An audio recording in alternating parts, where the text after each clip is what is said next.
Hello and welcome back to This is the Wave.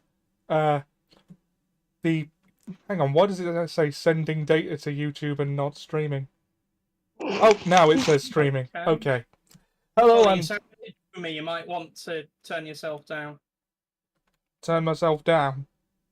You sound very boomy. Like you're too close to your microphone. Okay, moving the mic a bit further over. Is that better? It's better. But I sense a bot in the tone. Yeah, but your sound quality is still not great. Okay, let's... Is that over Discord or on the stream? I can't tell because it's a bit difficult to listen to both at the same time. Right. Okay, hold on. No, you sound alright on the stream. No, it sounds alright on the stream. It's just on Discord, is it? Yeah. Yeah, seems so. I've probably got the wrong mic set up on Discord. It does this for me where it just switches over to a different microphone. No, it's the same one. Okay. And okay. I'm sorry. Sorry, it's on the stream. It's fine. So I'm not gonna mess with it. No, I'd not. Yeah. Okay. So I am Ollie Johnson. I am joined by everyone. Sound off around the table. It's not a real table. Hi, I'm Seb. I've got a real table, and I talk about Star Wars sometimes. Murasaki's pit. I have 2 tables in this room, and only one of them is round. Haha. Right, Arthur. Also, Goblin, and there are many tables. Also, if everyone could get on the Twitch stream when you can, that'd be great. One of you to make the Metallica joke of I am the table. I am the table. Yeah, and I am Dan Murgy. I have abandoned tables and have decided the bed is the appropriate piece of furniture. Everything. I mean, in my experience, that works until the side of your bed sags down because you've sat on it so much. Yeah, that is true. That's just yeah, I'll get a new bed. I'll find another. Indeed. Ollie, there is an update that needs to be made to the background. Yes, there is. There is. And okay, I'll give you a minute just to reiterate that if you are listening to this, we presume that you have seen the episode which we will be discussing. So don't blame us if you get spoiled. So with that said, update complete.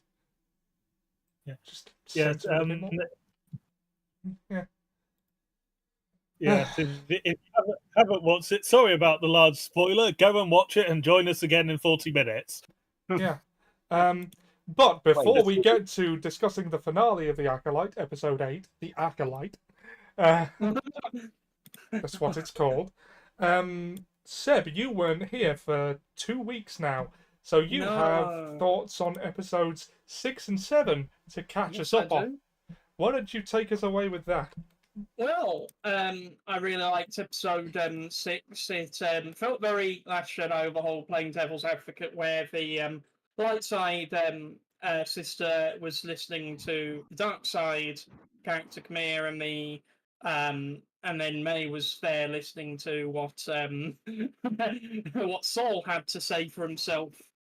I think it's interesting how they kept using Basil in that, because it kept making me think, okay, what's that little fella up to? It didn't really have the payoff I was expecting, but oh well, I'll come to that in a minute. Yeah, I liked sort of the whole skinny dipping scene where where he was kind of testing Osha. Like, we knew that Khmer was in no danger at all. I like how that just kept ramping up with him, like, casually goading her and challenging her whole faith in the Jedi, up to the point where she does sort of play his game a bit with the lightsaber and threaten him. And that's good foreshadowing, knowing what we know now. I really liked... again, I think Khmer is probably my favourite character, maybe joint with Sol in this show. So I like that was set up. I felt like they really dragged out the whole Soul finally telling the truth thing a little bit. But, having watched the last episode, it makes sense that that should be fresh in the minds of the twins. Yeah. At the end of the series. It makes sense now. At the time, it kind of felt like, okay, they're really milking this for all it's worth. But again, it's a whole series. So in hindsight, it makes a lot more sense than it seemed to at the time. Yeah, we'll be discussing the series as a whole after the specific episode, I think. Because we can now. Yeah. Yeah, and then episode 7. It all exists. Episode 7 was, of course, a whole flashback episode again. Some people don't really like that. I think it works because that's the first time we really need the complete context behind Soul's side of the story and what happened on the Jedi side. I like how you go through that whole points of view thing where he can only really act on what he's seen, which is that the sisters are being very strictly treated by the mothers. Like, he doesn't see them being compassionate or kind, as we know they often are. He just sees them training them up for some sort of, fight, not knowing it's self-defense. He sees them doing a ritual. He doesn't understand their ways. And I like how the Jedi kind of view them as a cult that are potentially dangerous. And it's like using terms such as sacrifice. The Jedi are probably taking that very literally. So it gives more context and, well, in a way, justification from their point of view as to why they intervened in this situation. I'm not happy with Soul standing by that intervention, but you can understand why he thought the twins were in danger and why they needed rescuing. Yeah. It was just things got out of control. He put his own desires because he wanted to have a purpose and a mission there and to involve himself in the Virgins, find evidence for the Jedi. Like, he saw their significance in the Force and acted on it and did everything in his power, whether he should have or not, to separate the twins, particularly Osha, from their family. Yeah. I loved the Wookiee fight. And I felt so bad for that Wookiee. I can't remember his name, but I felt so bad for him. Kalnaka. Kalnaka. I felt bad for Kalnaka because he broke the whole rule the Wookiees have where you can't use your claws in anger. Yeah. Well, you can't use your claws as a weapon.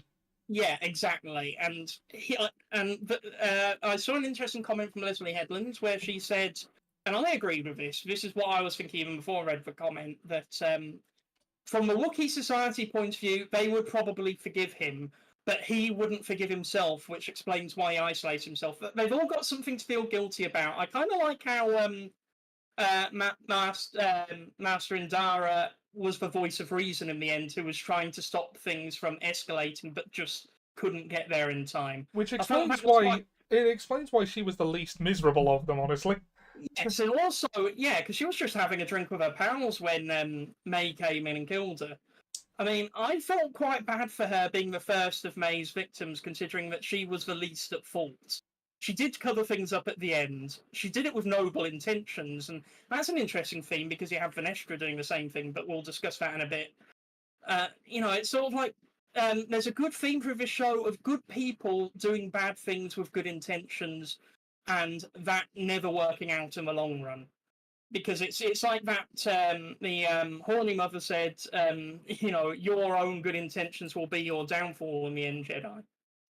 And I love that because it's foreshadowing for the prequels, it's foreshadowing for the finale of this show, and it kind of sums up the Jedi where they always try and do the right thing, but will quite often fail in doing what they believe is the right thing, which in hindsight turns out to make things even worse. Yeah. The road to hell and so forth. Yeah, and then you also have a villain who's doing good things with bad intentions, like he's listening and empathizing with Osha, but it's all with the ulterior motive of trying to turn her to the dark side so that he can have an apprentice. And I like what he said, where he thought his sister, he thought that May wanted what he did, which was, to be a Sith and be free to, follow his power and be unaccountable. So I think it's quite interesting that there's different forms of hatred and anger in this, because hers, the sister's hatred and anger is more justified than the usual Sith MO. So it sort of shows that, maybe it's not so much the emotions that bring you to the dark side, it's the whole context and picture behind it. So May isn't necessarily the acolyte he wanted, because she wasn't really dark side at heart. She was just justifiably upset and angry over what happened to her family. She was in it for righteous vengeance rather than power. Exactly. Yeah, exactly. And that can only really take you so far when it comes to the dark side, because what the Sith are all about is power. And that isn't really what she desires. Yeah.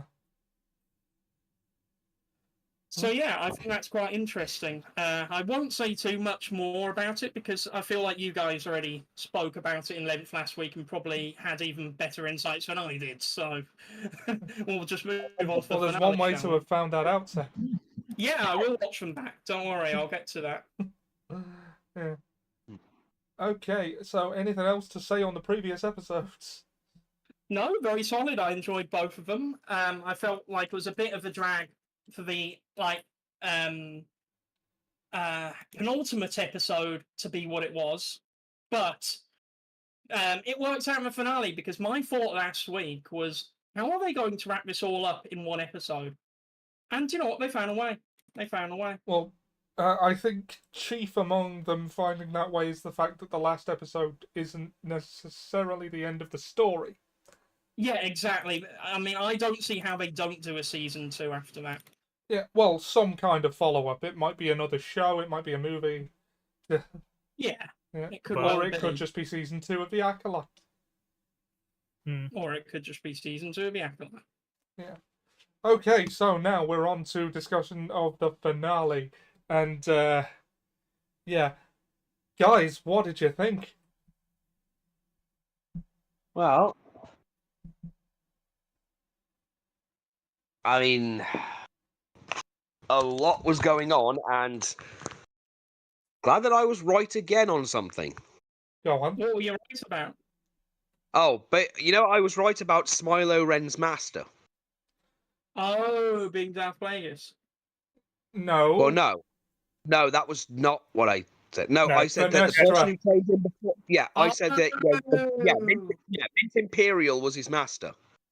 It was obvious by the book marks, but it was confirmed even more. It was confirmed when she pretty much stepped on the planet and then went, "You're alive," and then he quickly sensed her as well and quickly put on the helmet. Yeah, I like how he just took off and ran at that point. That's setting up a very good conflict for season 2.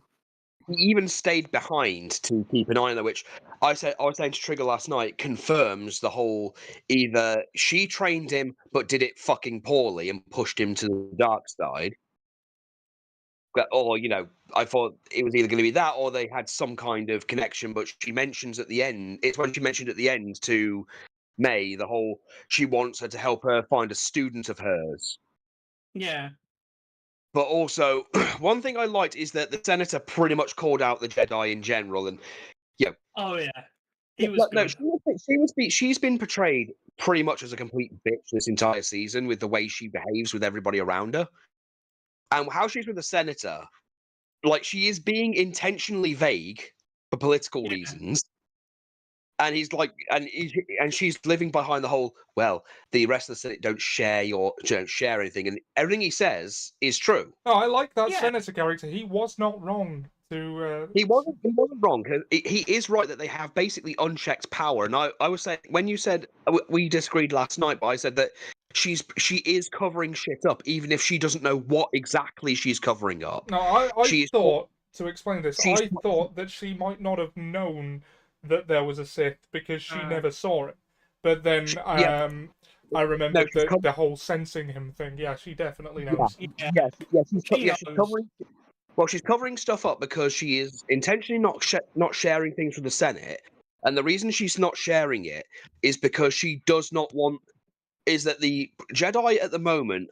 It's as Dan has said multiple times that she probably already knows that the end is coming, like the golden age of the Jedi is over. Yeah. And the reason they have that golden age is because they are so trusted. They have a very distinct plateau of privilege. Yeah. Like, they don't get questioned They get to do whatever they want, and they are completely unquestioned. But the problem is they lose that the second someone actually starts questioning, and it's exactly as the Senator said. All it'll take is one person. And when it happens, not if, when it happens, and it did, and she's framing it. She flat out frames it as Sol was the rogue one, and she's trying to say, yes, and throw your we've pun handled there. it. No, I Yeah. thought you were going to go with a joke there of Rogue One. Yeah. Brilliant. Right, Okay. Why would Master Sol do this? See what I did there. Anyway, she's pinning it all on him. No, because she could sense when she was there. She's obviously powerful enough that she can sense like what happened there is ingrained in the ground, ingrained in the Force. But someone will correct me on this. I will say, underrated line from the most underrated actor in the series, possibly most underutilized. Many of my colleagues can't imagine the Republic without the Jedi. And I think that's such an important concept. That something has been a part of your society for so long that you just stop questioning it. Yeah, well, also, like how the Senator's not just a dick who's out to get the Jedi. He has genuine concerns and worries. Well, he's not a dickhead because he is bringing up legitimate concerns because she's not reporting stuff and she's treating it as I'm handling it, which is basically political code for, I am handling it, but I'm probably not handling it in the most efficient way or in a way you would be. You'd probably like. Well, no, I'm handling it is code for stop asking questions. Yes, exactly. Yeah, and then that's when, he cuts the bullshit and goes, you don't like me. Anything, and you think all this and goes, well, here's what I think, and just tells her everything, and he's right to do so. And it's proven more by when she is in front of the Senate, she throws Sol under the bus, does not tell them anything, just treats it as, this incident happened a while back, and Sol caused it. And then when they ask the very viable question, where is Sol now? And she goes, oh, he's dead. That just it brings more questions. That means more questions and more suspicion. And when they say, we need to have an investigation on this now, because a Jedi got a powerful Jedi like Sol, but in their eyes went rogue and killed other Jedi, and they're like, no, we will handle this. It's like you don't understand what you've done. You've thrown someone under the bus to save your own ass, but all you've done is unknowingly give them ammunition because you've shown one of your order has gone out of control, as far as they're concerned, gone out of control, and you can't just keep pulling we're handling it, because the last time you kept saying we're handling it, everyone was alive. Well, Sol was alive, and you're going off of the assumption, he killed himself. We think he killed himself because she knows full well that guy is there. She knows full well he's there. She knows about Osha and May to a degree. She may not know exactly what's wrong, what they are, or how they were created or anything, which is, again, what Sol knew but kept to himself. Yeah. But she knows about Osha and May. She knows that guy is on the loose and is around. Like, she knows he's alive. That is 100% confirmed. And her response to the council is, we'll deal with this. And it's like, you can't do that anymore. I think.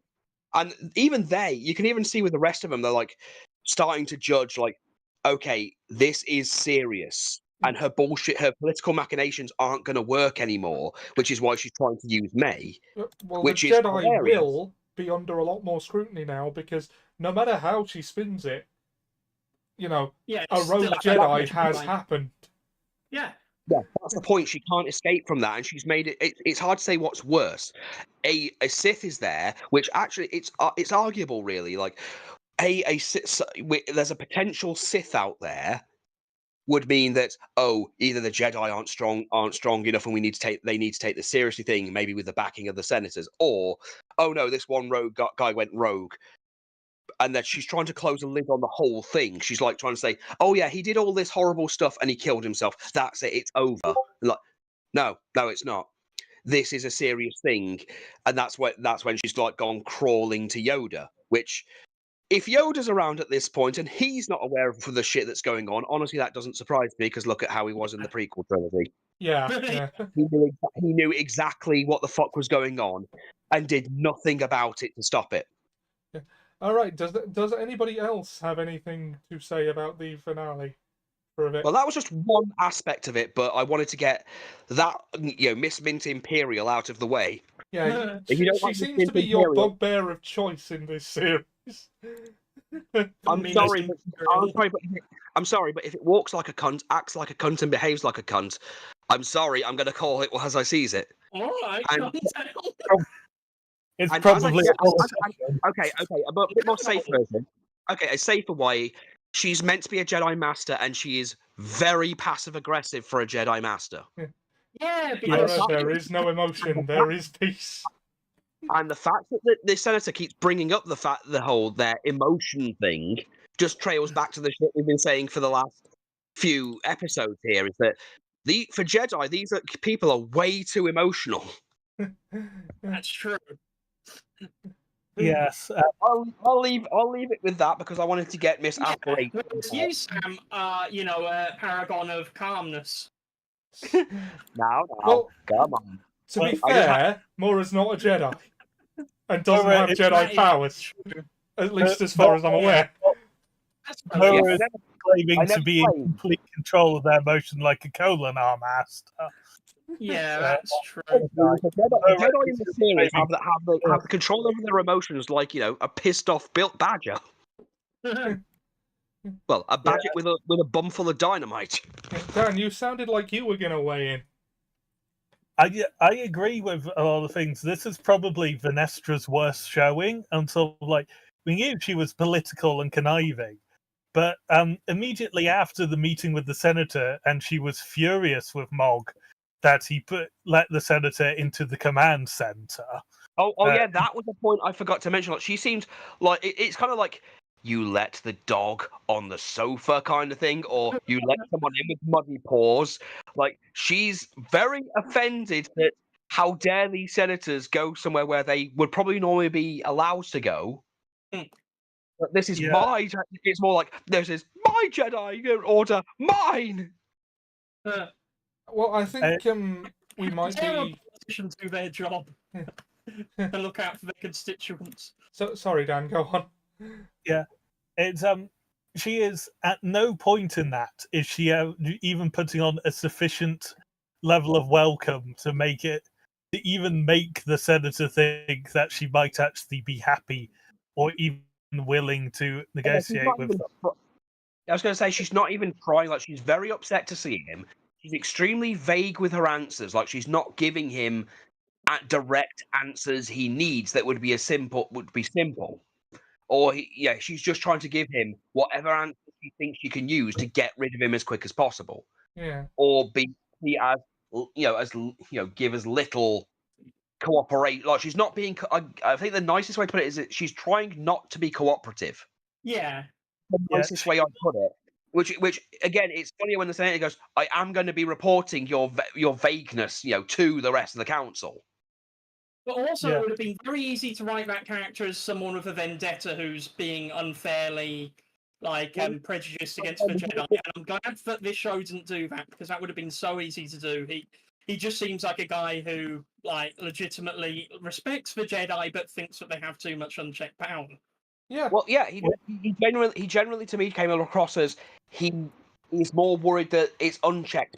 That, as you say, it's unchecked power, which it's the potential for all it will take is one person going rogue, and when someone goes rogue or goes completely apeshit in an organization that cannot be questioned, that's the problem. Because it makes it harder to dispose of that problem, or it means that the organization who have that rogue element can say whatever they want, and all they can claim, oh yeah, we're dealing with it, and we've got to accept it, even if they're not doing well. Which, funnily enough, because there is also the question, even on the assumption that they are strong enough to deal with a rogue element, will they? Yeah, exactly. well, they're trying to, but at the moment, all they've got is a memory wiped May. Yeah. But she seems to be more. Okay. Can we let Dan get his thoughts out, please? Dan. Sorry about that. Yeah, the senator is being completely reasonable because he is part of the checks and balances of power, and the Jedi are officially a part of the New Republic Judiciary Service. They are part of the court.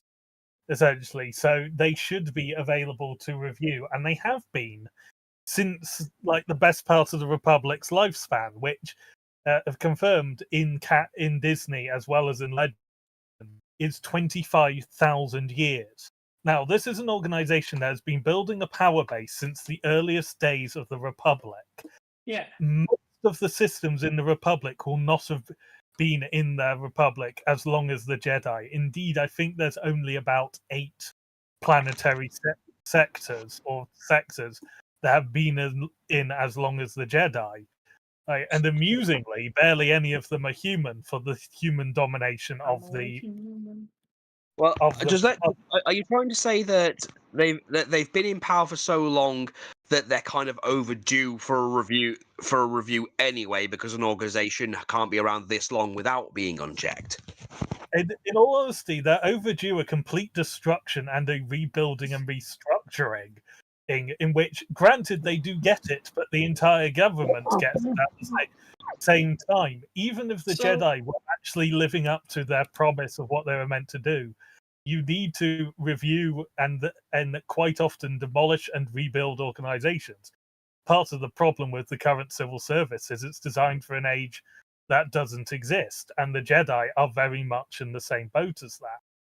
And you can tell Venestra is relying on sort of the soft, unspoken power and influence of the Jedi and people's love of the Jedi, because immediately after this, next time we see her, she is on a communicator trying to get a message to someone through unofficial channels, and the person on the other side is going, "This is very unordinary," or "This is very unorthodox." That was the phrase once, but I will get the message along. And I believe at that point she is trying to contact the Chancellor through the back door. Or even though the senator has already said, "I've already informed the Chancellor of your lack of transparency." The Jedi are officially part of the Republic. They're not like they're a separate organization that has ties to it, like how Luke's Jedi Order does it in Legends after the Yuuzhan Vong War. Yeah. They are officially given power by the Republic, so the Republic has every right to know everything they're doing. And to get a review off the ground, you need to have a full Senate vote on it. As a sort of like, I don't know about you, but given that the UK struggles to get a full House of Commons vote, and that's only 640 people they need to get in for the House of Commons now, and this is a galactic organization that has existed for 25,000 years. I don't know about you, but I think that's going to be harder to get just a full Senate meeting, full stop, let alone actually getting them to vote on anything. Like, I mean, even if you have one representative per planet, that's still several thousand. Yeah. Oh, no, that's several hundred thousand, because there are several 100,000 systems. So it's actually probably in the millions. Oh, Indeed, wow. The actual scope of the exploration of the Star Wars universe then is tiny.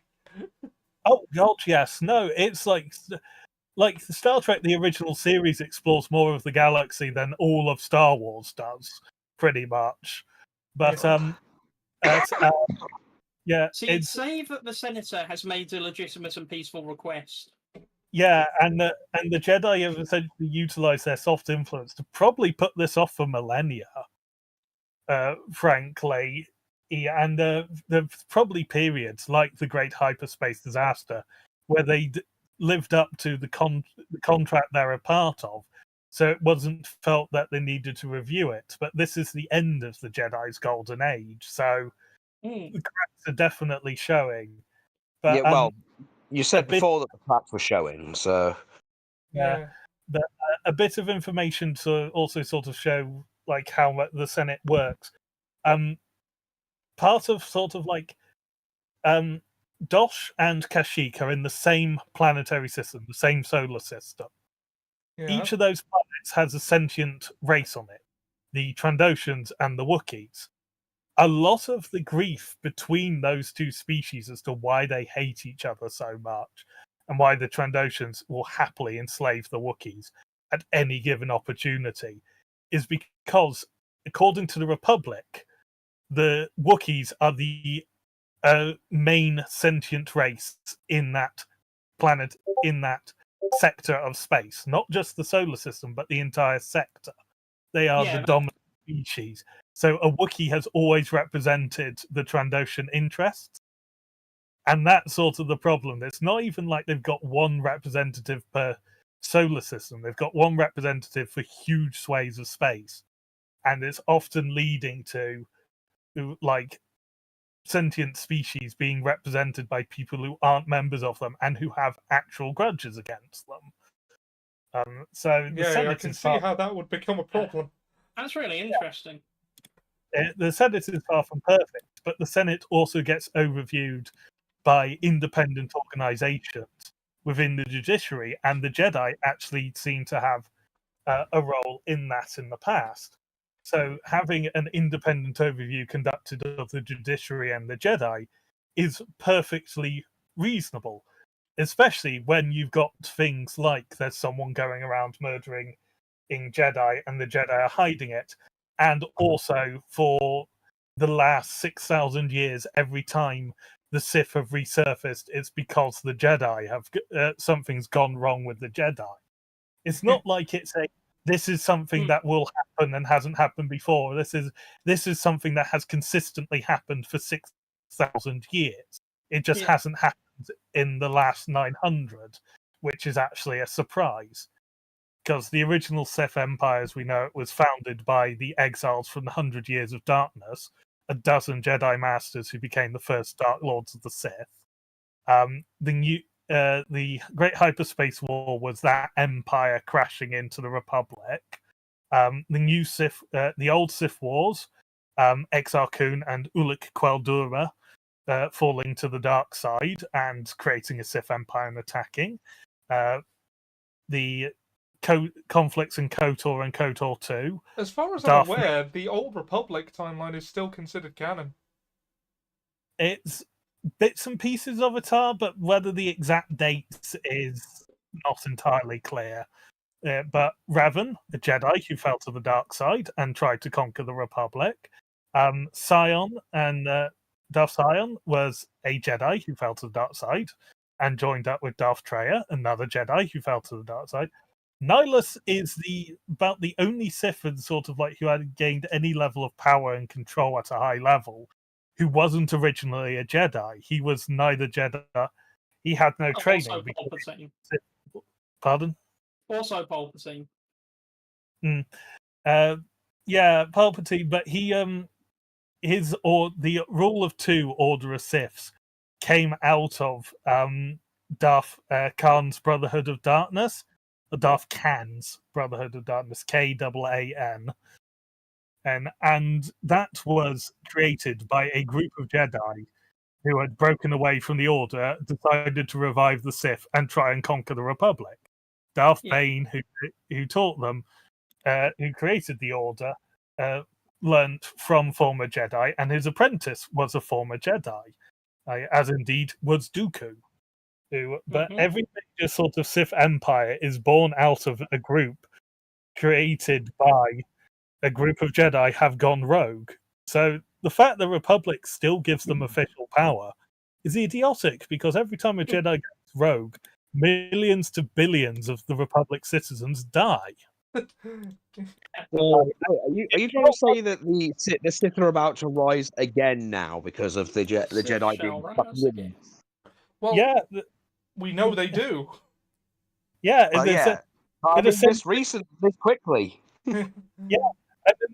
And in a century's time, guess who it is who leads like the charge that helps overthrow the Jedi and leads to the Republic being turned into the Empire? Oh, look, it's a fallen Jedi. In Anakin.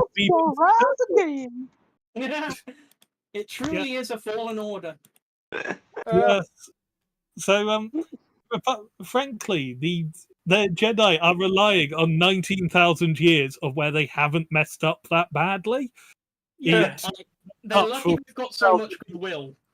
To make up for 6,000 years where they have probably resulted in trillions to quadrillions of innocents dead. I laughed when he said that. It's just like that's a hell of a figure. Yeah. Yeah, because it's What a like, story, Mark. yeah, because there's just so many like individual Sith conquests. It's like, frankly, at this point, it actually seems like politically it would be a better move for the Jedi to admit that a Sith has that the Sith has resurfaced, even if they have no actual evidence that Sith has, Well, because yeah. the Sith are officially an enemy of the Republic, and that would cause them to rally the wagons. You've just Granted, voiced a What? point That would that I mean was that going Jedi- to. If Yeah, there was that would if it that was would a mean- Star Wars equivalent of the Onion, then there should be an article: Jedi successfully trained without falling to the dark side. yeah. No, this senator wouldn't believe it for a moment if they admitted that the Sith had returned, and and that would be And that awful. would also mean that the Jedi don't have it under control. But Yeah. also, whether that senator believed it or not, it would be true, and the Jedi would have nothing to hide.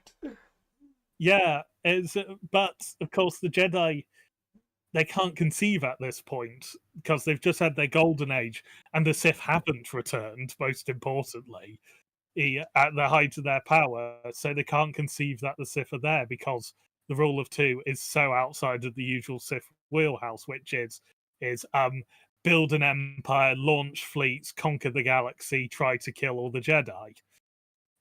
Which, granted, that does happen in a century, but Sith are doing it slowly rather than I have found the Star Forge, which allows me to build entire fleets in like 30 seconds. And I can conquer the galaxy like that. And also, about a third of the Jedi Order has fallen to the dark side alongside me.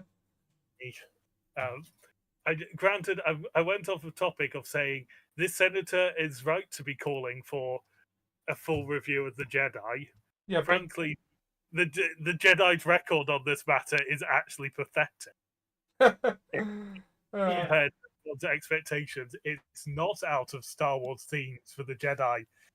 While ostensibly the good guys, like they use the light side, to be shown to be incompetent, corruptible, and fucking idiots. It's more often than they're not. And Venestra is sort of the epitome of a problem within the Jedi that even if they don't fall to darkness, they have certainly got issues with being too close to power, politics, and just being so far up their own propaganda, it's unreal. Yeah, I mean, that is definitely true, especially in this case. Yeah. Yeah, it was just... And I mean, like, there are people who are saying, like, oh, they're making out the Jedi to be the... Like, did you watch the prequels? Yeah. Did you actually read any of that media you claim to absolutely love? Did they engage with the prequels beyond hello there? General Because, Kenobi? like, a big theme of the prequels was that the Jedi had become complacent and didn't even realize the fact of their own... what's a good word here? Yeah. The fact of their own incompetence. Yeah. The Jedi walked willingly into their own demise because they thought themselves infallible. It was like, literally, they had the plan during the Clone Wars series exposed to them in near enough its entirety. For goodness sake, Tyrannus helped spell the damn thing out to them in Attack of the Clones. When even a Sith Lord, is helping you out here, they should be getting it by then. Yeah. Yeah. And a Sith Lord is just like who they were. Granted, they didn't learn he was actually a proper Sith Lord, though the red lightsaber should have probably concerned Yeah, them. it's a big clue, right? Yeah. Oh, speaking of red sabers, getting back to the episode, we have seen in live action the first bleeding of a kyber crystal. Yes. Yes. So good.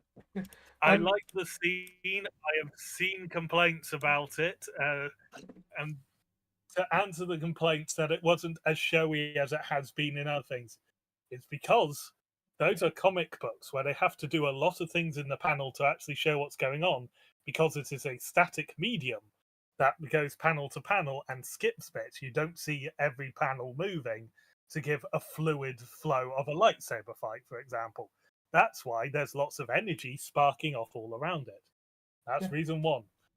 Reason two, they're both of the Skywalker lineage. They are overpowered as fuck, and they have to make it dramatic because they're overpowered as fuck. Whereas this is a much more reasonable powered individual pouring all of their pain and anguish into a crystal, as opposed to I have the literal weight of the galaxy because because Destiny has decided to fuck me up the arse with a spiky dildo, and I have to express it somehow while also being in the static medium. Damn. Well, I've got an opinion on that. So I think the reason why it looked so different to when it happened with Darth Vader is because even though Osha's a lot less evil, Osha's also a lot less conflicted internally. You know, her anger and pain is very much justified by losing her mother and being betrayed by her master. Not to mention whereas lied with- to for years. Yeah, and lied to for years. Whereas Anakin is wrestling with the fact that he absolutely knows that what he's just done and the fact that he's thrown himself in with the Sith is wrong. He knows that deep down, and he hates himself for the pain that he's caused his loved ones. So it's going to have more conflict between light and dark when he tries to bleed the saber. Now, just in Okay. case the Acolyte is your first exposure to Star Wars, which for some people it will be, I just want to explain the whole crystal bleeding thing to those who might not be familiar. Now, you'll know, of course, that Sith only use red lightsabers, and Joking. yeah, well, the Doyleist reason for this is because good guys use blue, bad guys use red. And that was as far as George Lucas thought about it, until Return of the Jedi, when Luke's saber didn't look right against the sky, so he made it green. Yeah, like, Star Wars is and has always been a visual effects tech demo first, a spectacle show second, and a story third. Well, I think so anyway, so no, I'm not particularly bothered that that's still the case. Anyway,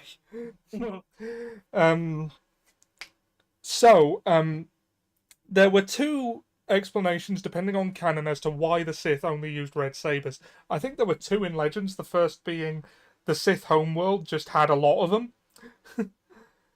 And the other, and Dan can correct me on this if I'm wrong, is that red crystals were synthetic. Now, those are perfectly sensible explanations as to where red lightsabers come from. But the thing that I like about the crystal bleed over that is that those other explanations don't explain why Jedi don't use red sabers. Yeah. Whereas having to... Well, the way this works is the Kyber crystal is the source of a lightsaber's power. The beam is the color of the crystal, and, you know, the whole... everything else is just to house the crystal. So, you know, the crystal is the lightsaber in many ways. But, in order to make it red, you have to pour negative emotions into the crystal so that it ruptures and bleeds, which, in this continuity, that's how you get a red saber. It's something a Jedi flatly would not do. And, you know, would not be seen to have done. So even if a Jedi uses a red saber, you know, they know that they've done that. And that's why I like the crystal bleed more than synthetic crystals, because it really does cement the red saber diegetically as a Sith weapon and something that a Jedi would not have.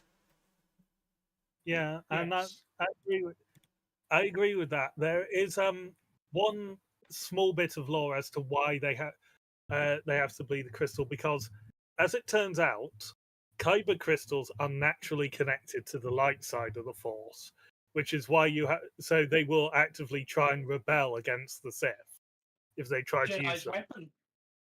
So so bleeding it is breaking their will and corrupting them, and it's taken on sort of significance to the Sith of we have corrupted the Jedi. We have, like, anything they do, we can take and make it ours.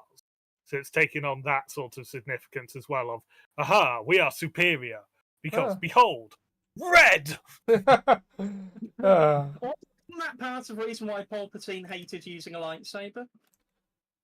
Because he's always using a Jedi's weapon. Palpatine disliked the lightsaber because he considered it beneath true Sith. Yeah. Palpatine's attitude towards the lightsaber is, sure, I am an absolute master of it because my master determined I had to be a master of it, but I think it is undignified. He is much more of the killer Jedi without a weapon approach. And also, by the time you see him a lot of the time, he is an older man, so it is more exhausting to him. And Plagueis in the Plagueis novel also dislikes lightsaber combat. Sure, his master instilled that he had to be a master of it, but he's actively bored by it. He views it as wasted energy and passion. Speaking of whom, there was a cameo that people think was him. I have an image of it that's had the I found a meme on Facebook. I can't, and it was I can't credit the person who did it, but the it's been brightened up a bit. I'm going to put it on screen now, and I mean, we don't know that it's Plagueis, but it's clearly meant to look like him. Yeah, like they couldn't have done more to make it look like Plagueis. And like, except giving him a name badge. Yeah. Yeah. Well, hi, I'm Plagueis. And also, it's because of the brightness, it's less visible. But those are Darksider eyes. That is a dark side Force user at a minimum. Yeah, which is also quite telling on Quimir is lacking those eyes. Yeah. So does Dooku, though, but they both seem more put together, at least in public. So I think that comes from more wild, like, unabashed fury than necessarily a connection to the dark side, because, you know, someone who's not a Sith can also have Sith eyes, can't they? Under the right circumstances. They're called Sith eyes because they're associated with Lords. Yeah. But it's generally a sign of over-immersion in the dark side of the Force. Yes.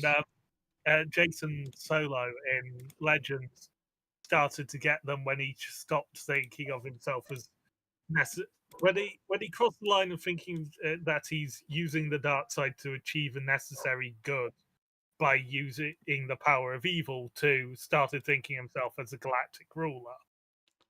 And then his eyes started to do the change there when he was losing himself to it. So yeah, it's never been entirely clear, but it's sort of like the Dooku's lack of them, whereas Maul and Anakin's having them does suggest, like Quimir, he probably didn't drink as much of the dark side Kool-Aid as everyone else did. Actually, there's as a means to an end more than anything else, didn't he? There is a part that was I mean, I don't know if I can confirm this, but in Revenge of the Sith, when Obi-Wan cuts off Anakin's legs, you can actually see him, supposedly the audio was removed, you can actually see him mouth, "Help me," and then Obi-Wan takes a step back, and then his eyes turn Sith red. And I just... Yeah, I wish they kept that in. Because, well, you could argue it makes Obi-Wan more at fault, but then shouldn't it? But getting back to this episode of The Acolyte, which we have actually talked shockingly little about in 48 minutes. We spoke more about it than you have, you dick. Well, yeah, but more... You have, but more... And no, that's not a complaint. It's just we've been explaining the lore a lot. We've well, also... that is true. Although I would also argue that the last few weeks and months have been us pointing out that Obi-Wan is a cunt. Well, yes, because he is. Yeah. Right. Calm down, Billy Butcher. We focused on a very small part of the episode so far and got nearly an hour out of it. Yeah. I had a feeling this was going to be a long one. Yeah. It was a long episode. It was a long episode with a lot of stuff in it. Yeah. Just because I want to mention it, that fight scene. Oh yes, that fight scene. Yeah. Oh yeah, I loved all the lightsabers in this show, by the way. Sorry? Yeah. I was getting flashbacks to the Mortal Kombat Conquest show. Yeah. Seb, you broke up there, the last thing you said. What did you say? I loved all the lightsaber duels in this show, especially since a lot of the fights be more martial arts based, I'm glad that they didn't over rely on lightsabers, because when we did have lightsaber fights, they were good fights. Yeah, and Trigger, you called something. Looks like season 2 is going to be a dark campaign. That was your guess. Yeah. That was the money. Yeah. Does he get a cookie? Yes. Proper one this time. Yes, he gets a cookie. Shall we refer back to my bingo card? These weren't necessarily things I was predicting. I was just thinking, okay, these are the sorts of things that could happen. Yeah. So, let's say, I was in the chat. I said, feel free to keep talking while I find them. Okay, no, fair enough. No, I found them immediately. Knights of Ren reference. No. Venestra's a Sith Lord. No. Definitely not. Khmer Sith name reveal. No. Darth Tenebrous appears. No, they skipped a generation. Soul Death. Yeah. Yeah. Twins switch sides. Yes. Yeah. And yeah, you called it, Trigger. But I put both of them. Yeah, I thought they'd both switch sides. I mean, they sort of have, but not. Like, yeah. the argument could be made. They reverend May. They have from a certain point of view. From a certain point of view. Khmer Death. No, and I'm so glad that he's here for season 2. Jedi cover up Khmer. Yeah. Yoda cameo. Yeah. Ki-Adi-Mundi appears. No, that dickhead's not appeared. Thank God. Khmer isn't a Sith. We don't know. we assume he's a Sith, but it could be that like he's kind of like a rogue dark side user that Plagueis is like, okay, I'm going to put a stop to your pretending over here. Yeah. Now, it's not out of character. The Plagueis literally does it in one of his stories. He goes after another dark side sect and murders them. Yeah. And also, this would be how Plagueis learns it's possible to create life with the Force. If that is Plagueis, but who else is it going to be? Oh yeah. I'll laugh if it isn't. I will laugh if it isn't. So funny. Yeah. Who else could it be? Hey guys, why is the director of Damask Holding hiding out in Khmer's cave? What's he got to do with any of this? Yeah. Yeah. No, who else could it be? Darth Banker, or Darth Capitalism, here to ruin your day. In fairness, that's kind of who Plagueis is in a way. I hope it is Darth Plagueis. I hope Osha kills him immediately by ramming a new saber down his gullet before looking directly to the camera and saying, "The Force is female." The opinions of the podcast are probably shared by everyone involved. Hey, the way the internet's acting, that's kind of. You'd think that did happen, wouldn't you? Yeah. Well, feels like that's what they did. I want to see the version of Star Wars that these people are complaining about, not the one that actually exists. Oh mate, I want to see what they've seen because obviously they were high. Yeah. No, Some of the things might make sense if they're all drugged up on something. Yeah.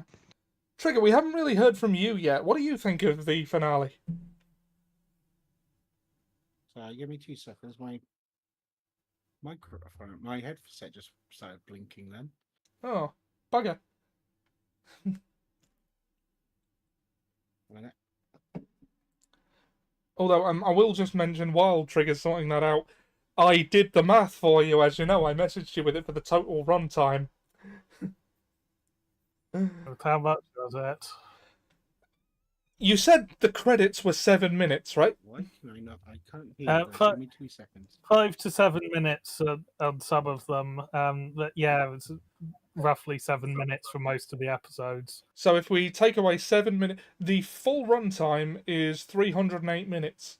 Minus 56 for 7 minutes each for credits, minus another 12 for the intro and reminder clips, which average at 1 minute 30, I think. We have almost exactly 4 hours of actual footage across this series. So one Lord of the Rings extended edition minus the time to change the disc. Basically, yeah. And also, if you were to edit that together into a movie, like I'd do it myself if I could do anything with the finished product, I would probably merge the 2 flashbacks and have them as one big reveal. That'd shave a bit of time off. You could probably there's probably easily half an hour of shaveable footage in this series, possibly more. From things that have essentially repeated. Yeah. But conversely, I do wish we had more time to spend with the characters. Who did we just lose? Trigger, and he's back. Trigger? Trigger? Trigger! Da, da, da, da, da. Yeah, conversely, I do wish we had more time with the characters. Yeah, I mean, Trigger and I both have been banging on this drum for a while. 8 episodes per series just isn't long enough. I think we've banged on about it every single stream so far. The amount of episodes that these streaming services do is too damn low. Yeah, it's too damn low.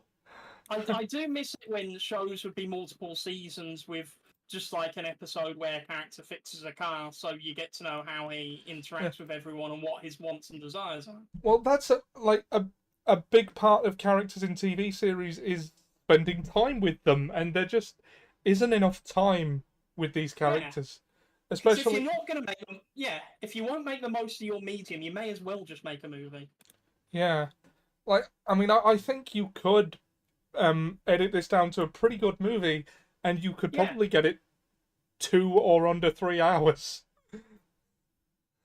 I mean, I'm glad that it was told as a TV show, though. I will say that. Yeah, I think any less than that though, and it would start to lose things because you know, there are certain things you should not that might seem minor on their face, but you shouldn't like cut out. And the thing that comes to my mind first there is May resetting Pip. Oh, I also want to during their fight, and Pip sprays Osha in the face. Did you see her face when he did that? The shock, the betrayal. I can't believe you've done this. If anything, that's why she screamed in anger about 30 seconds later. That's why she turned to dark side. I mean, she would have realised in those. Sorry. Bingo, himbo. Yeah, she would have realised in those 30 seconds what May did, like reset her droid, and it's like, you bitch. Also, one touch I really liked was how, at first, she had absolutely no regard for Osha's droid. And then, like, towards the end, she's like, hang on tight when they're crashing. Yeah, she's actually come to care for Pip. And now, her mind has been erased, and she still has Pip.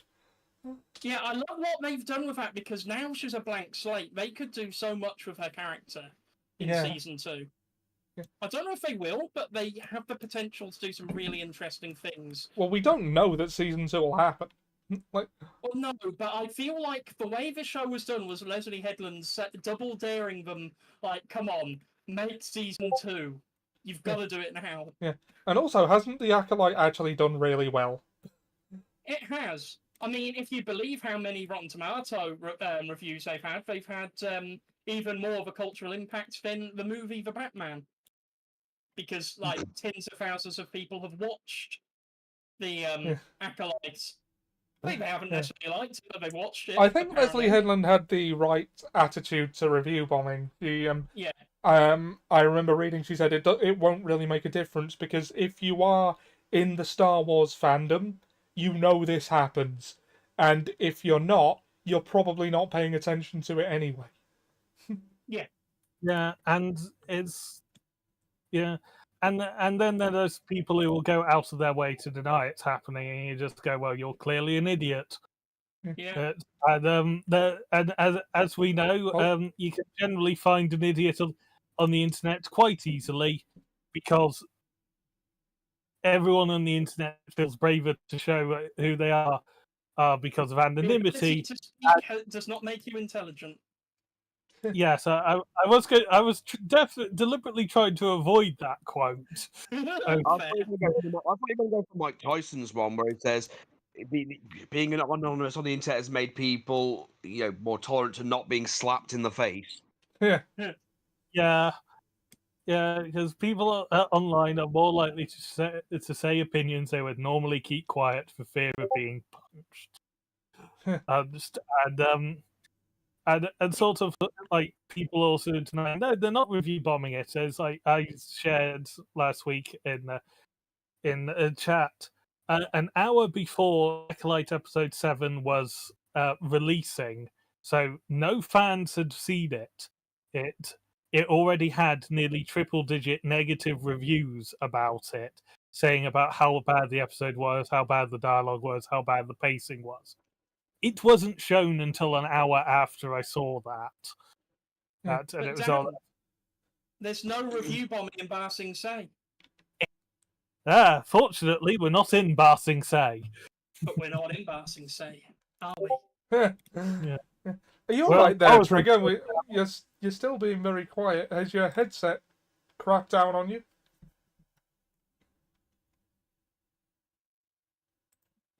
You came back, right? Yeah, you're there in chat. I assume your tech has failed you.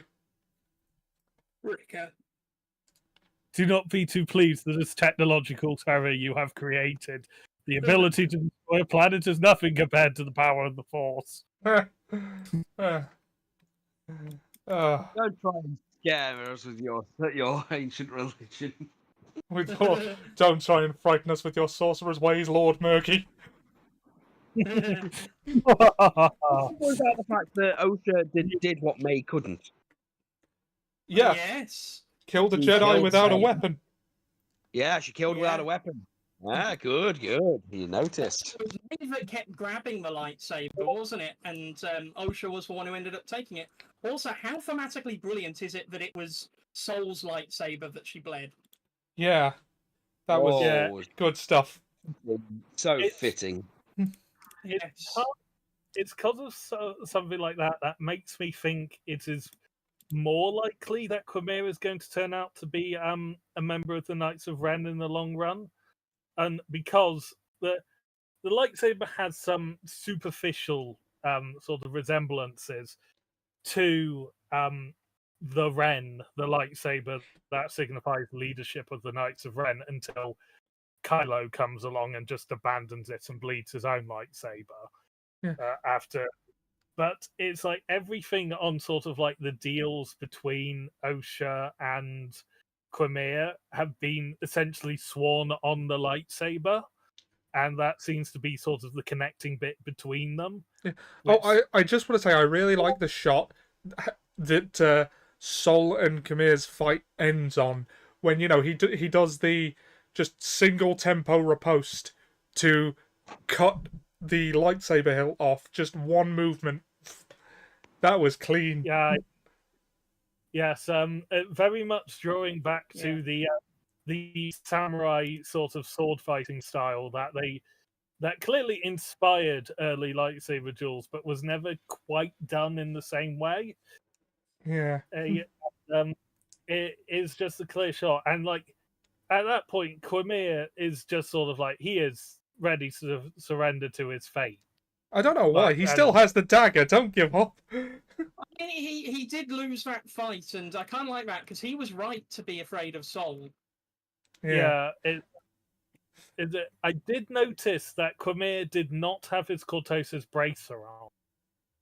Also, guys, did you notice that Soul learned his lessons from the last fight? Like, he used the Cortosis helmet against him by trying to force Khmer's lightsabers into it. He knew about the Shoto lightsaber already, so Khmer didn't even try to hide it or conceal it. He just used it early on.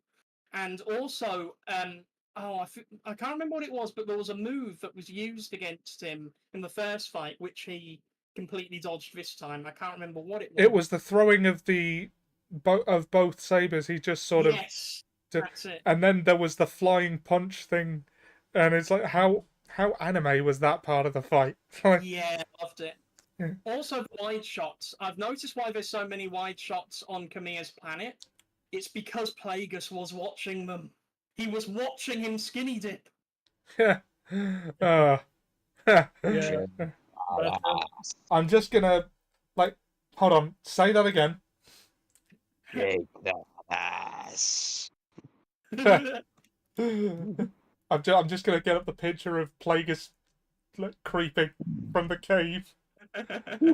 Well, who we assume is Plagueis. Shake that ass. Get it on. Plagueis for horny. It's kids. not Could you something imagine- the Jedi would tell you. Could you imagine if we get a clearer shot in the second season and they pull back and they reveal the lower part of the face and it's actually a bit because the robes could be hiding the bumpy bits of their large bulbous head because the Mun head is about the same size as a Bith head in terms of height. Yeah, well then that could be Tenebrous. Could be. Yeah, and everyone's just losing their mind. If we thought that was Plagueis, it's like, no, we've decided to make an evil Biff creepier than a standard Biff. I mean, they should be creepier, to be fair. Dark Lord of the Yeah. Biff.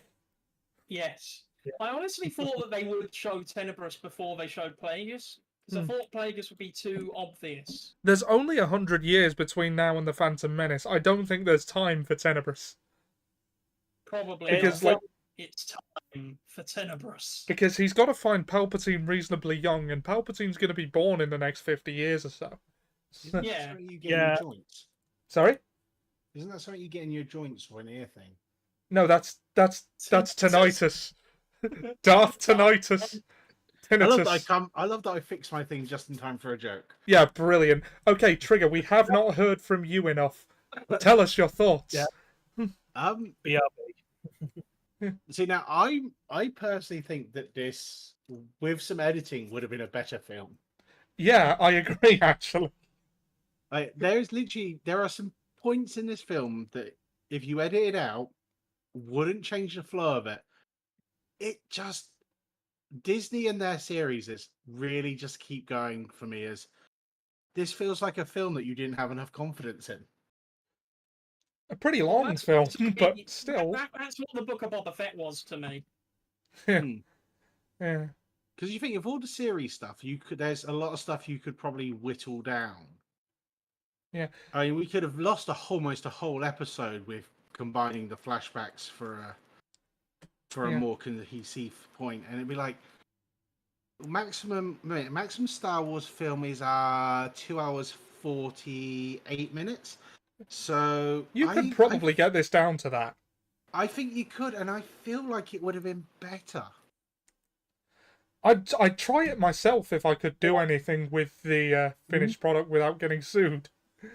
But also, I wonder if a television show with like none of the established Star Wars characters would have done as well commercially as a movie. That's what I'm wondering. Yeah, I think that's why this was a series.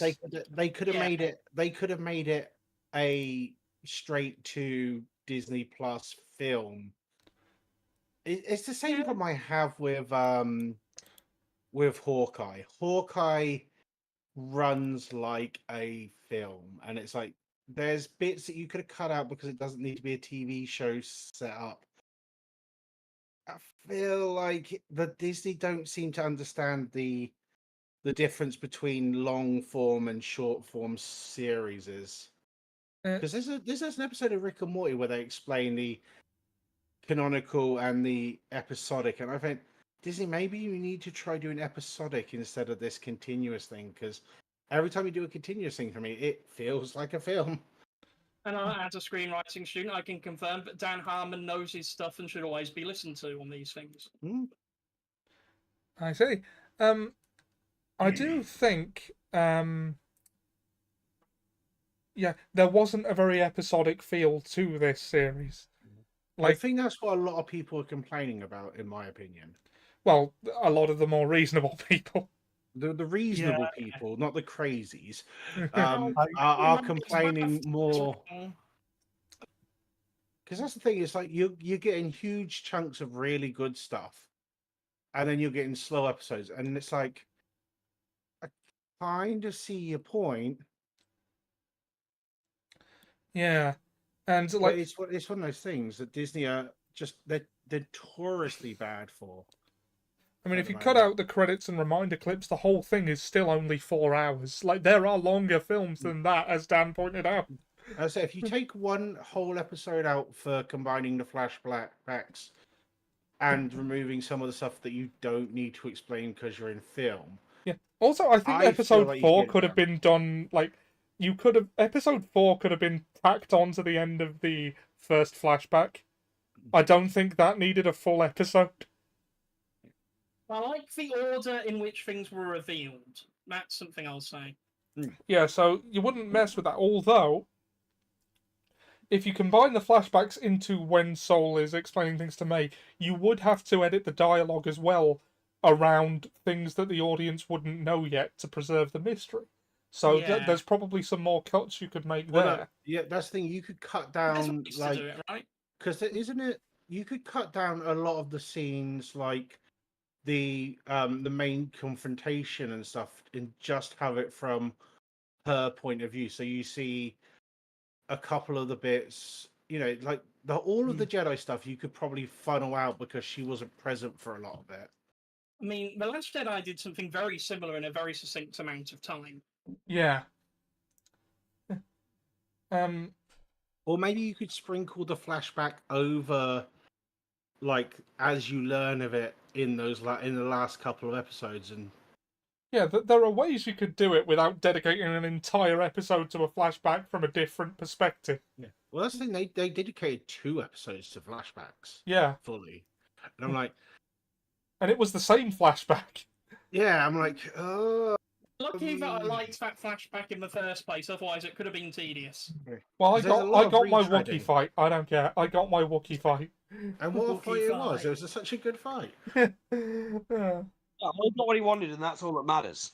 Not Captain single Ahab, would have been a Wookiee mistake. Captain Ahab has to have his way.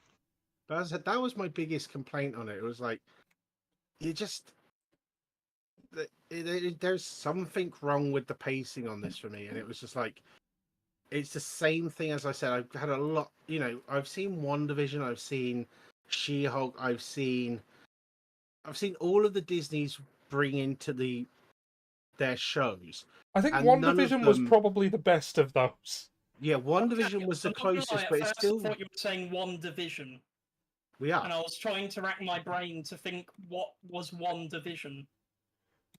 No, WandaVision.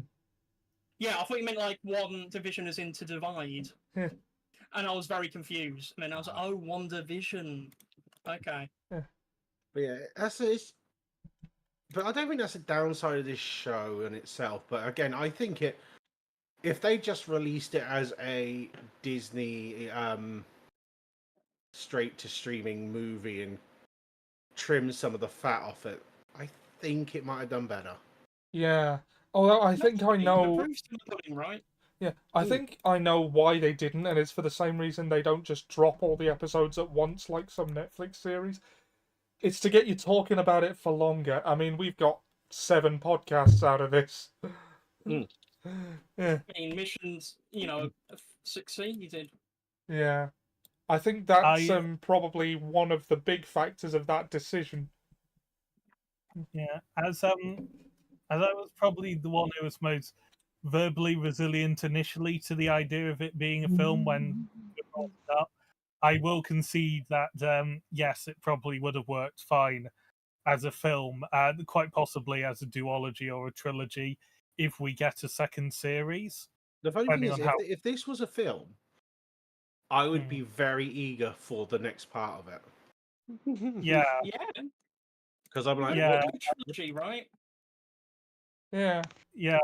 There is but I would say now that we've had all 8 episodes, if it had been 12 episodes long, I wouldn't have said it. I think it wouldn't be better as a film, but because the series are so short, it feels like it's a film that's been stretched out. Yeah. Whereas, as we say in every single one of these, make seasons at least 12 episodes. well, that's the thing. That's Howard! why I feel like it's a film more than it's a TV show, because it's just like so blatantly obvious that all you've done is you've stretched an extra episode in there. Yeah. Yeah, the thing is, it might actually adjust some of the things of the extra combats that might not need to be needed, the extra characters that might not have added anything, and you're like, I feel like that's the stuff you could have trimmed down and got this to a very workable film that everyone would have liked. Instead, you've got this mixed attacking controversy going on. Don't get me wrong, there's people that would have hated this either way. Oh yeah. Oh, The Yeah, louder there's ones a- would have been complaining literally no matter what. Because Yeah. we all know someone who I won't mention who would love this if they weren't determined not to. Yeah, yeah. like Dave Filoni could personally fillet them and they'd still hate it. Admittedly, Dave Filoni filleting them would probably bring them off the show more than anything else they've been told about it anyway. It would be hilarious, though. Yeah, yes, but I also don't want that image in my head. Yeah, so I do want to, if they did that, I would want Yularen to narrate it. That's the other thing as well, because I find like in a series, the cameos they dropped, for example, they don't mean a lot in a series. It's like, oh, Yoda's at the end.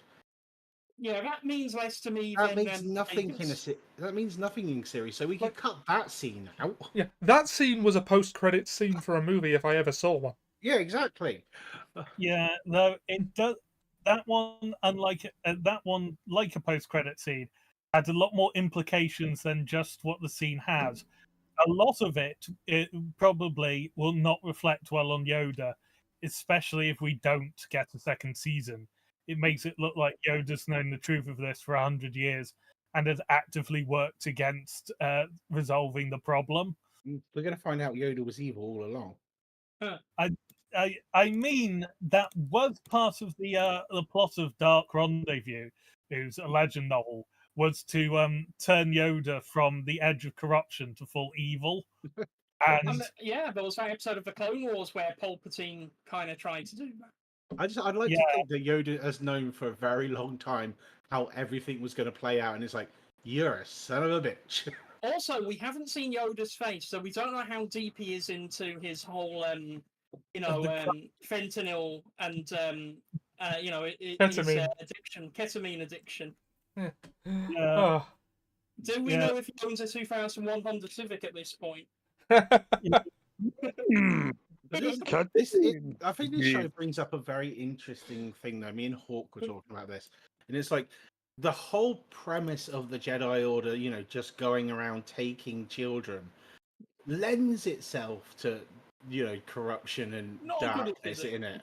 And you're like, you probably should at least set up some sort of parent pal sort of thing, so their parents are safe, so they're not slowly going mad, thinking their parents are being raped by. Oh, shouldn't say that word. Jesus, it's wrong today. Okay, so he said the word. He said the word. What we need is a meme of OSHA saying "I need an adult" and then Saul saying "I am an adult." No, you are not. He said the word. He's not an adult. I just want to once again being SA'd by sand people. We get the picture. Yeah. How far into the stream are we? If we're over an hour, it's all right. Yeah, we're an hour 18. That's all right. We're all right then. They will not be back or in greater numbers. As long as you're over an hour into the stream, it's all right. It's not all right. It's nearly past the watershed. In some countries. Who hurt you, Trigger? Who hurt you? No, it's just if you're over an hour in, it doesn't affect YouTube's algorithm ads and stuff. I do think that Ollie would be more concerned with basic decency than anything else, though. Yeah. Mate, I think you should be able to say that word. I'm sorry. I apologize if it upsets anyone. It's a word. Grow up. Yeah, it's that one and YouTube's relationship is a very long conversation in a lot of people being idiots and others being idiots in different ways that could very well be longer than everything we have said on This Is the Wave to truly get into it. So moving on from YouTube stupidity, Are you sure? Because I've got one more on YouTube stupidity. Oh no. Oh, I want you to show. Uh-oh. No, you're safe on this one. There was a woman of color. I'm going to word this. I'm going to word this 100% correctly now. And she was asked if a white person says the N-word, is that worse than a black person saying the N-word? And she literally said, well, I used to say it until the person I said it to explained to me it's still offensive no matter who says it. And I went, finally someone understands. Yeah, like consistency, right? Yeah, no, someone understands that it's not who's saying it. The word itself should just be a, let's forget about this word. Yeah, I don't like double standards or inconsistency. Yeah, 'Cause and the I'm problem sure is your you put earlier, I'm sure your earlier grow up was directed at YouTube for being skittish and not anyone who might have legitimate traumatic triggering Yeah, when so- hearing that No, word.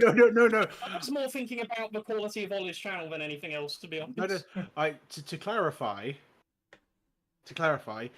yes, it should upset you. It's a horrible, horrible thing. However, how are you reporting it if you can't say that word? Yes. So It's like and he- again, good it's point. It's the Acolyte. Back to the Acolyte. Yeah, this is the Acolyte. oh, There wasn't a lot of essay in this. yeah, I mean, yeah. There's I said I mean like I was going to argue that point. I'm not. No. yeah, no, Well, unless you it's count more- Craig, unless you count Plagueis being a voyeur. I thought you were going to say Plagueis. That's right. Dance for me. Yeah. Mm. Yes. No, of course, Drip. of course, one of the most disturbing things we can remember about Star Wars is that Palpatine fucks. Yes. Yeah. Yes, he does. Yeah, it How is aphrodisiac? cannot be argued That's that right, he Lord doesn't Vader. harem, for God's sake. That's right, Lord Vader. You may not believe it, but I fuck. I don't Somehow- make love. The Sith, I fuck. A Somehow, Jedi Palpatine is makes fucked. love. A Sith fucks. True.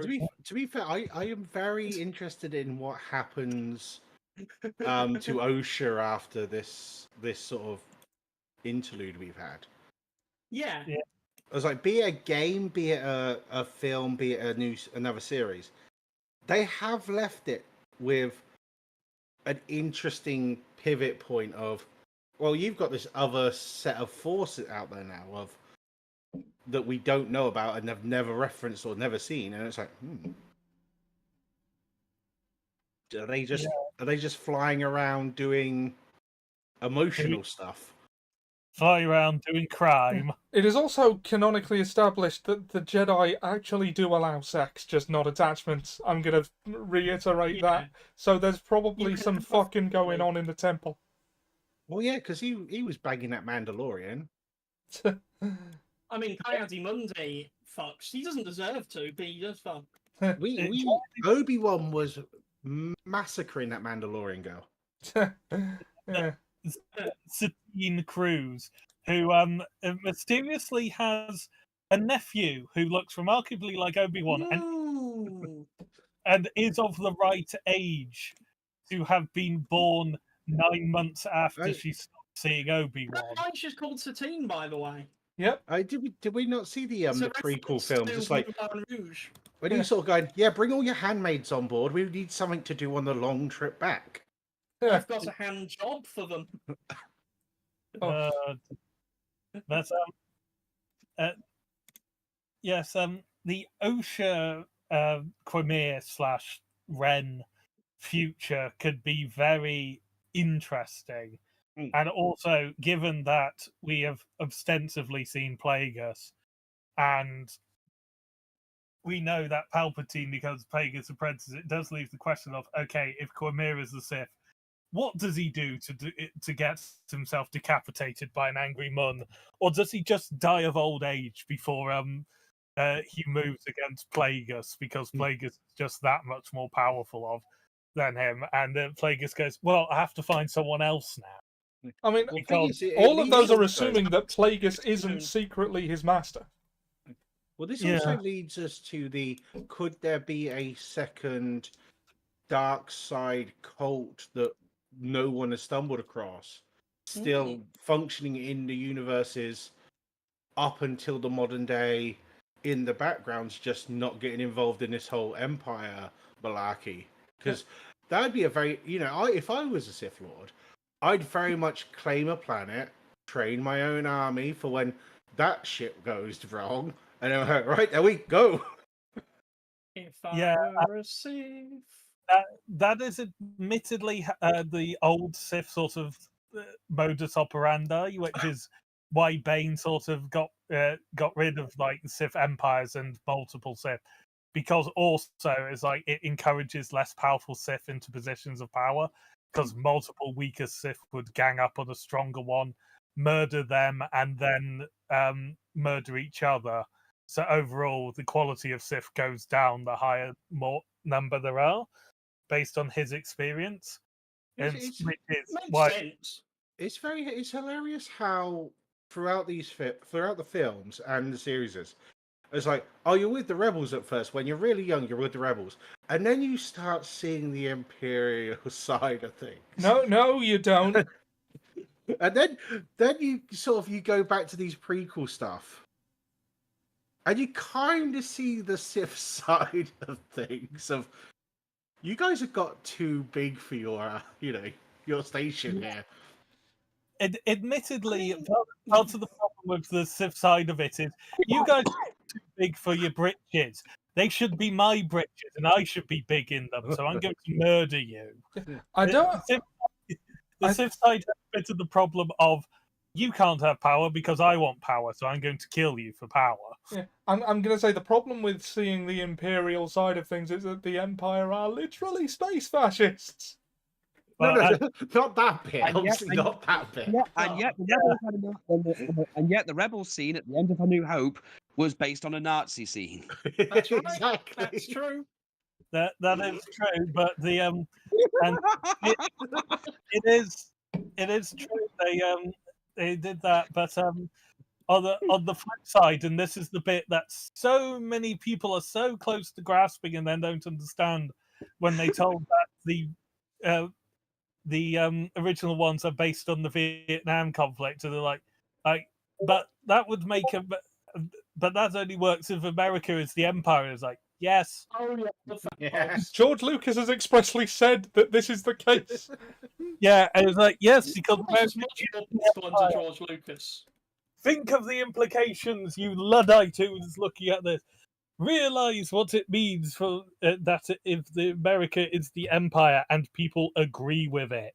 It makes it seem very racist when you think what the Ewoks are, and that's it. Yeah. It's like they're the locals. Oh no. What are you saying about the locals? It's like, Oh no. They're tiny bear-like creatures that you don't understand because they speak Does a that make gibberish the language. Khmer Rouge? So, sorry, Sam, I didn't catch that. Does that make the Gungans for Khmer Rouge? My brain's going blank. I know what you mean, but explain it anyway. The political party that ran Cambodia when Pol Pot was in charge. Huh. You know what? It Well, might. Jar Jar, Pol Pot. Wait, Jar Jar, Pol Pot He's makes not sense. now. kidding about people who wear glasses. An actual Pol Pot policy, by the way, he'd obviously watched too many American college movies and assumed that everyone who wore glasses was a genius nerd, and therefore he was threatened by glasses because he thought it was intellectuals that wore them, so he banned people wearing glasses and would execute people if they wore glasses. You'd think that if they were intellectual, they would just know not to wear their glasses in public. Yeah, that's true. That's a good point. If they were that smart, you know. Just get contact lenses. You know. Laser surgery with a lightsaber. Yeah. Though there is a lot of sort of like, and you remember it, it's sort of like in Star Wars, there's a lot of sort of racist characters in there, and some of them were put in to sort of justify why a human-centric oppressive power came into existence. But I mean, especially in 2024, the moons are not a good look. Yeah. But to go back to the Acolyte, it is actually surprising that there isn't any of that in there, especially given this is in a period where it's sort of like these attitudes are clearly about and are forming, as like the negative attitudes of the Jedi are clearly towards the Jedi are clearly well established within the Trade Federation. And at this point, Even Trade had the Nemoidians speak normally, didn't they? Maybe you might be able to They have the Nemoidians speak normally as well. Yeah. you might be able to help me here. What the hell happened with Basil? No, he just turned into a right dick in like the last 2 episodes. From No, my opinion. I was think confused about what this. happened there was he assumed Sol was going rogue because he had cut off his communicator, he had freed May, who was the hostage, and they were going back to Brendok. If you do not speak the language and you see that happening, you're going to assume he's gone rogue and sabotage him and for the Jedi to get here. I think that's what happened. And honestly, at first, Ollie, I thought that he was working for Camille. Yeah, but also Basil clearly sees Sol arm the weapons on the shuttle. Yeah. I mean, Basil's logic was faulty. It's as like with Basil, as like I have. Not with Basil. With the shuttle, I half suspect that the weapons on it will be ion-based, because it makes more sense at this period that the Jedi would utilize a weapon that doesn't destroy, that disables. Yeah, I mean, ion turrets, I'd assume. Yeah, but also the way it was doing was very reminiscent of the trench run against the Death Star, and sort of like the targeting computer and just sort of like the beeping of the lock-on. It was Millennium Falcon's I quad noticed about that scene when I was like, when did you switch sides? I Yeah, thought that's you what I didn't thought like too. her. He didn't, but he thought Sol had switched sides. That's the reason. He wanted the ship to go boom boom. Yeah, but that's the thing. He was hired by the Jedi, so you'd assume his loyalties would be, even if there's 2 opposing people on the ship, you'd side with the person who's paying you. I mean, yeah, but the Jedi Order is paying him, and it looks like Sol is going rogue from them. So yeah, it's a complicated one, and I do feel they actually one story element I wasn't happy with, and it sort of I only realized how unhappy I was with it in this episode. Was it felt to me like they forgot that they had Basil while writing the stories between episode 4 and episode 6, and then, like and then like 2 hours before filming, they remembered he was there and had to rewrite it. Yeah. And one trait of Basil's that drove me up the wall in the last one. Whenever he's depicted as sort of like focusing on something that is clearly a visual thing he's focusing on, like he's looking at a screen, he's looking at a person, they have him sniff to see better. I wanted to strangle whoever came up with that as the idea, because it's like I get. Well, that's the thing. Like if he was scent-based, surely he could tell the difference. Yeah, but it's also like we see them both fall into the same plant on the planet, which also seems to overwhelm his senses when he's briefly in it. So it's entirely possible he can't tell the difference between the two, who after they've changed clothes, and he's not paying attention to the names because he's not there during any of the interrogations. I found it very like that. If I had to complain about anything, that was the bit that sort of threw me. I went, when did you switch sides? Why? When? How? Who? No, I think he just thought that Sol was betraying the Jedi and did his best to sabotage him. Yeah, I can see that, but I can also see it's sort of open, and because we never see what he's saying, the only people who seem to understand him are Yord and Mog, and we never understand what he's saying. It's a lot more open to interpretation with what he's doing, and also, please stop sniffing repeatedly to see better. Mate, I got a pitch for the next season. We have the Dark campaign, and we find out that he was an inside mole. No pun intended. He's a beaver. Because that's the crew that I He's a want to mole. see. I want to see that crew. That crew of 3. He's a loose end because other than Kamir and Osha, he's the only one who knows what really went down. So But he's a loose end. He literally could be the Chewbacca of the new series. Yeah, I don't think he actually fully knows what went down because he didn't see the fight between Kamir and the Jedi, and he certainly didn't see Kamir's face. So No. if the intention was, as Ollie said, that he sees Soul and it looks like Soul's gone rogue, and that's why he stopped that. If anything, his point of view supports Venestra's fabricated position. Yeah. Yeah. Mate, if she put him in there to undermine the whole thing, that'd be amazing. I think that would be an unrealistic level of foresight, though, is the only thing. Yeah. Even for It's a very Jedi. nice, well, the thing is, she put the team together. So she would have had, you're going in there and you're going to... Yeah, I can see her putting it in there to make sure that Kalnaka doesn't talk. Which gives me a hilarious image of a beaver trying to That's down the a fight bear. I want. A beaver staring down a bear and the bear backing down. Depends. We Does the spent beaver a lot have more wood?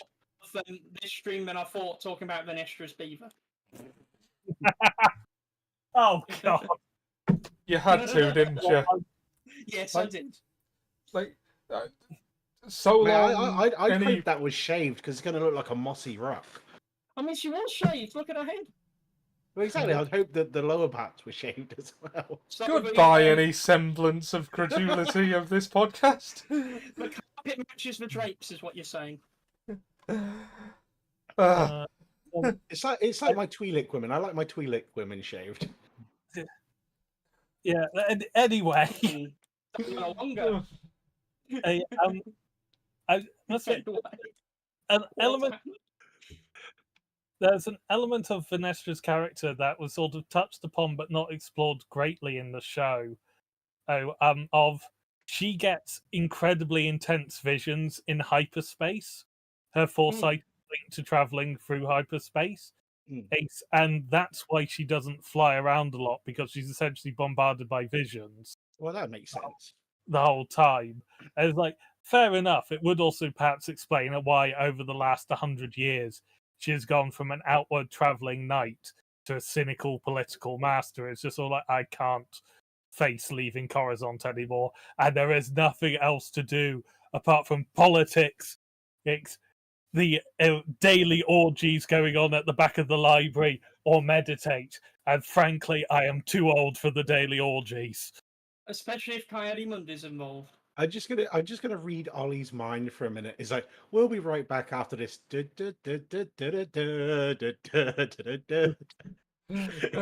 As he's trying to think how he get it back on topic. Oh, I've long since given that up. You can't. I am trying, but then the daily orgy slept in, and I didn't intend to say it, but it happened. No, you should have said it, because that is probably what is happening. Like, yeah, it is canonically established in Master and Apprentice by Claudia Gray that Jedi fuck. Jedi do not make love, because love is forbidden, attachments are forbidden. Jedi do in fact fuck. Are they fucking their Padawans? I mean, I'm sure some of them are. I hope not.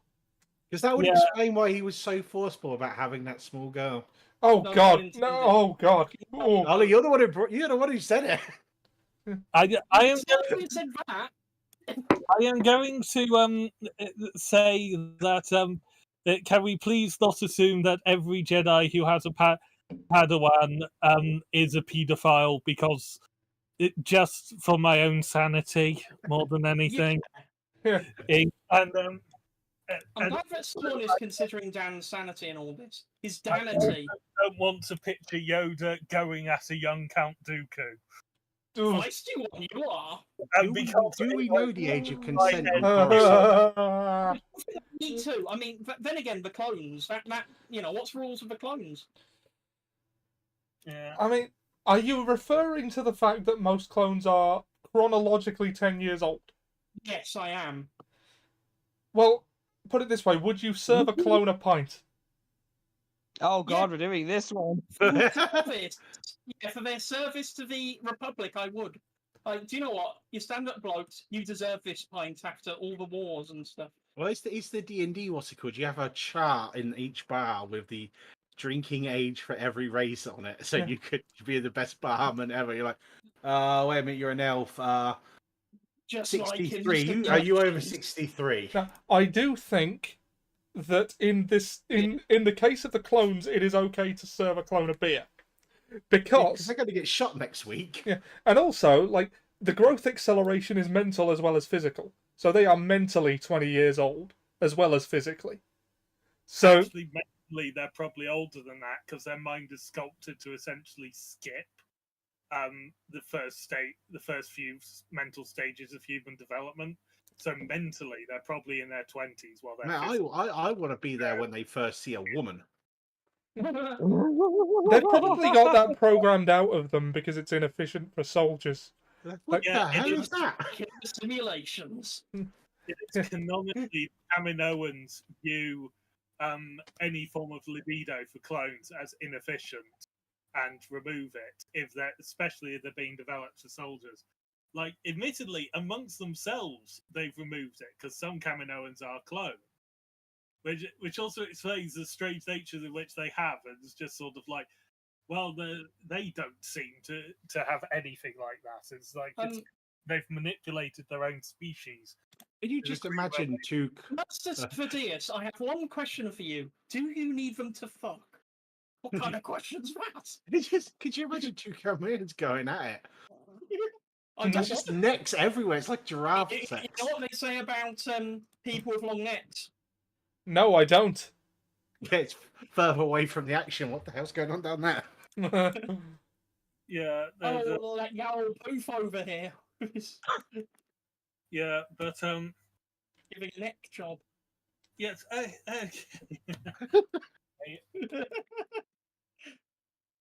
Right, I actually had something that was going to continue along that conversation. I've just forgotten it, but Oh, damn. Which conversation? The Acolyte. You know, the thing we are ostensibly here to talk about. That's a very good point, actually. We are. So yeah, all in all, the final episode was actually really, I think it was well shot. We had some very good scenes. I must admit, I actually missed the Plagueis thing, so I'm glad we brought that up. Yeah, well, like, I'm not a lore hound. I don't care about, like, I think this obsession with lore that a good chunk of the Star Wars fan base has, there's nothing wrong with it. I just don't think that's ever been what Star Wars was about. Yeah. I don't think lore should... Things even a lore guy, right? No, I don't think lore should interfere with your enjoyment of something. Lore is something after the fact. You shouldn't be going... Lore is a byproduct. Yeah. It should never be the focus. That's my take on the matter. I've said to you, Ollie, I watch things... First time I watch things, it's for the enjoyment. Second and third time, it's to go, right, let's have a look at this and, go into details about it and then pick it apart. And it's just like, just watch it to enjoy it, people. Yeah. Mm-hmm. I don't understand why you'd watch something if you weren't watching it to enjoy it. Well, I think a lot of the times, because of the wording, people conflate thinking critically with approaching it negatively. Yeah. And that's just not what critical thinking is. I think if you're approaching something with the intention of picking it apart, you're gonna come away, like, if you look for problems, you're gonna find them, even some that aren't actually there. You're gonna have a bad time. Yeah. I was saying to Hawk, I went, don't get me wrong, I have picked out like 2 or 3 things in this show where I'm like, no. Episode 2, is it episode 2 or episode 1 with the spaceship CGI was really bad. Yeah, I think we've got on to the point where we've stopped talking about the episode and started talking about the season as a whole, which was always an intended part of this podcast. Yeah, I have one thing on the nature of canon and to say. And it is actually a quote from the late, great Leonard Nimoy. I am aware of the quote. I know exactly what you mean, but go ahead. I'm going to say the quote as it's written. Canon is only important to certain people because they have to cling to their knowledge of the mutable. Open your mind. Be a Star Trek fan and open your mind and say, where does Star Trek want to take me now? That is the full quote. You can literally change the name of any program and such to make it fit. Thankfully, we only have to change Trek to War. Well, the thing is, that's why I like the Upper Deck animation and what was it called? The latest Star Trek stuff. Also, on that note, I think everybody Strange who New Worlds, Prodigy. on that note, the I think Strange New World one. on that note, I think everybody who hasn't yet should watch Star Wars Visions, both seasons. Great stuff. None of it is canon. It is all good. Well, that's a funny thing as well, because that was said to be like one of the best things they've done, and none of it's canon. It's a So it's series of interconnected short. It's not even Star Wars as much as it is animation inspired by Star Wars, and but it's so good. Its connection to canon is at best a what if, an Elseworld, or an Infinity story. It's got inspiration from. It may answer a question you've had of what if Star Wars but actual samurai. But it is never part of the greater canon. Yeah. As a whole, as it's not like, and now we hear from the Gospel of Dave Filoni, Clone Wars Series 1, Episode 4. I promise you the Clone Wars wasn't as good as you remember it. Like, there's a 50-50 chance of that. Some episodes were, some episodes weren't.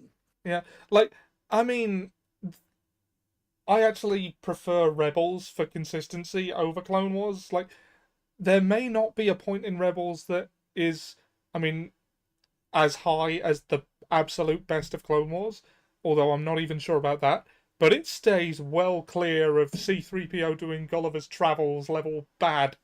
I hated that episode. Yeah. I will, on the Rebels, put forward what is probably one of the peak moments of Star Wars overall, the final Darth Maul versus Obi-Wan Kenobi duel.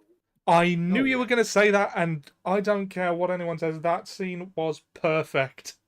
Yes, I love it so much. I mean, Sam Witwer and Ewan McGregor seem to agree on that one. Yeah, you sent me that video of them reading out Princess Bride in character. It was good.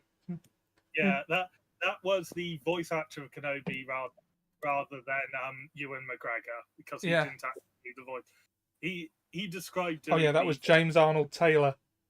Yeah, he described doing the voice for that in another video I saw as him trying to do Ewan McGregor and then realizing he's actually meant to be doing Ewan McGregor doing Alec Guinness.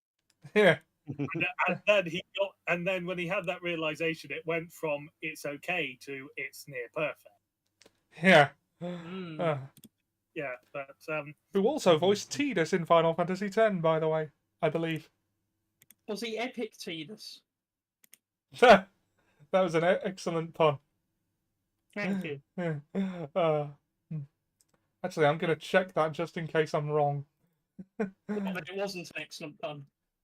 No, I think James Arnold Taylor voiced Tidus in Final Fantasy X. Yeah, I would also if it doesn't, we're just going to go ha ha ha ha. No, I am correct.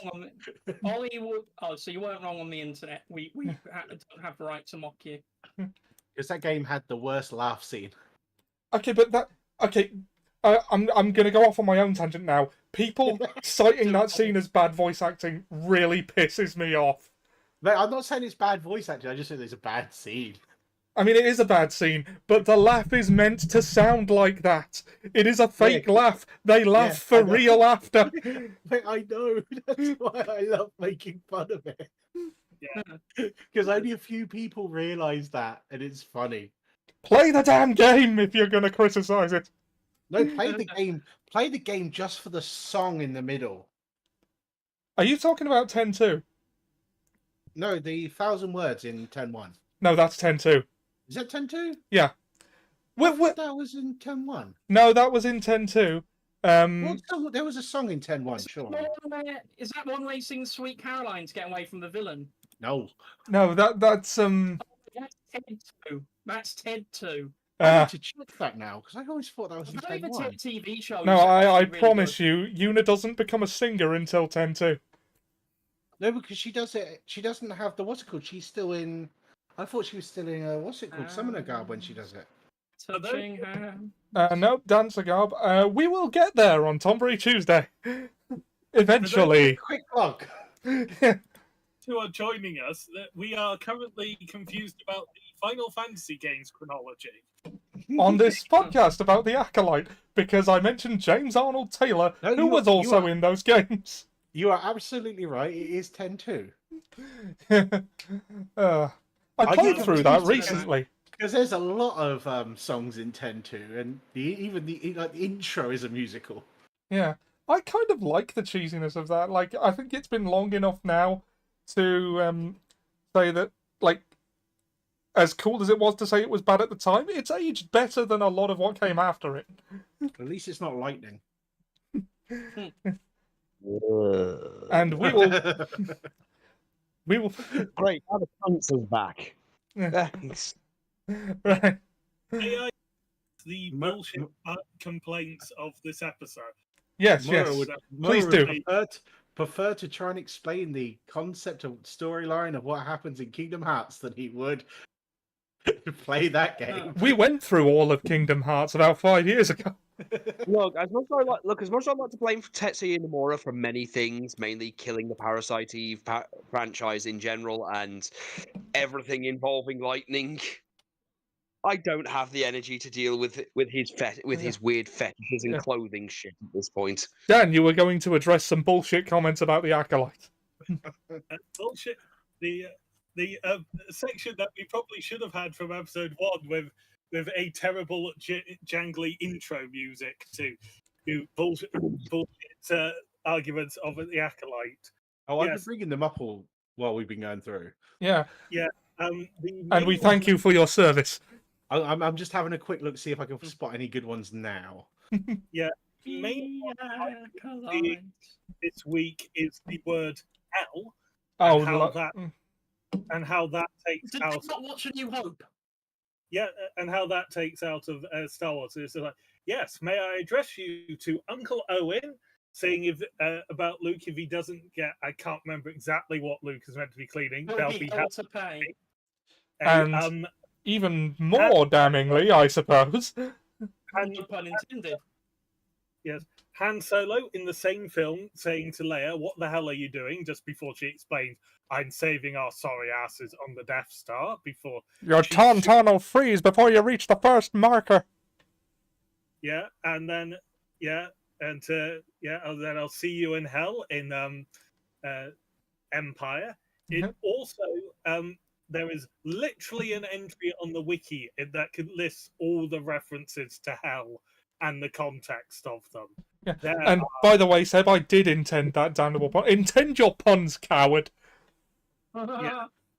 And there are many. And then an argument that Darth Plagueis is looking far too old in that. To quote from the sacred text of the Darth Plagueis novel, this takes place in Part 1, Enlistment, 67 to 65 years before the Battle of Yavin. Which is a really weird chronometer, by the way. Yeah. I'm just an old moon who wouldn't know about that. Seeing through him, Palpatine said, just how old are you? In human years, I would be well over 100. That would place him as assuming 100 exactly at the earliest point of that, as being 33 at that point. But he says well over 100, which suggests to me that he's likely 120, 130. Yeah. Granted, the Tenebrous Way, which appeared a month before this, suggests that Darth Tenebrous spent decades looking for an apprentice after killing his master before choosing Plagueis. would place the years earlier.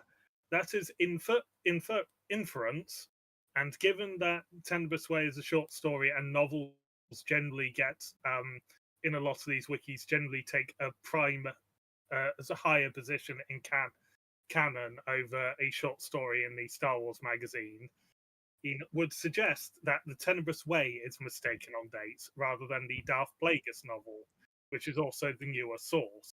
Yeah. And is also pretty much the last thing published in Legends before Lucas sold it to Disney. So you would assume that it was the highest of the Legends canon. Yeah, I would say that takes precedence. Over a short. It also goes to show that the Legends, as people say, oh, it was perfect, it was all thought out.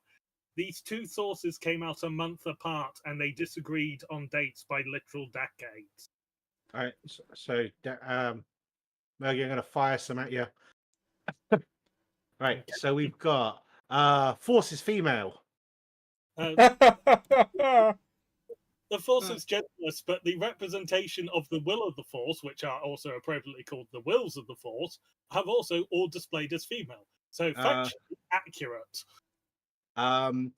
This show was nothing but mind rot. Have you watched Star Wars? That's not even a statement. Like, that tells us nothing. Yeah, well, I literally just switched over to some of these guys that I actually love, and it literally they made a very interesting point. It was you're hearing all of the. You can ask anyone about this show that's seen it, and they'll tell you all the things they hate. So we got to assume that apart from those 2-3 things, everything else you liked. Yeah. Well, I knew right from the first episode when the problems they were having were women and minorities and fire in space. And I think it was Schaefer-Ellis on Twitter who was saying, it might have been them, it might have been someone else who said, okay, so those are the problems I've heard. Are there any actual problems with this series? Yeah. Because you've got to assume if the only problems you're hearing are such spurious bullshit, it's got to be all right. Yeah. Yeah. Well, no, you're right. There is one thing wrong with it. Too many minorities in my water park at this point. That's just how it comes across. Yeah. Sorry, Murray, you were going to say something. Yeah, there is one problem. One big damning problem. A problem we've mentioned multiple times. There's only 8 episodes. Yes. Yeah. That is it. That's genuinely the main sort of complaint I saw amongst people who... Yes, that's a complaint that's not just started from this podcast. Trigger and me have been saying it since X-Men 97.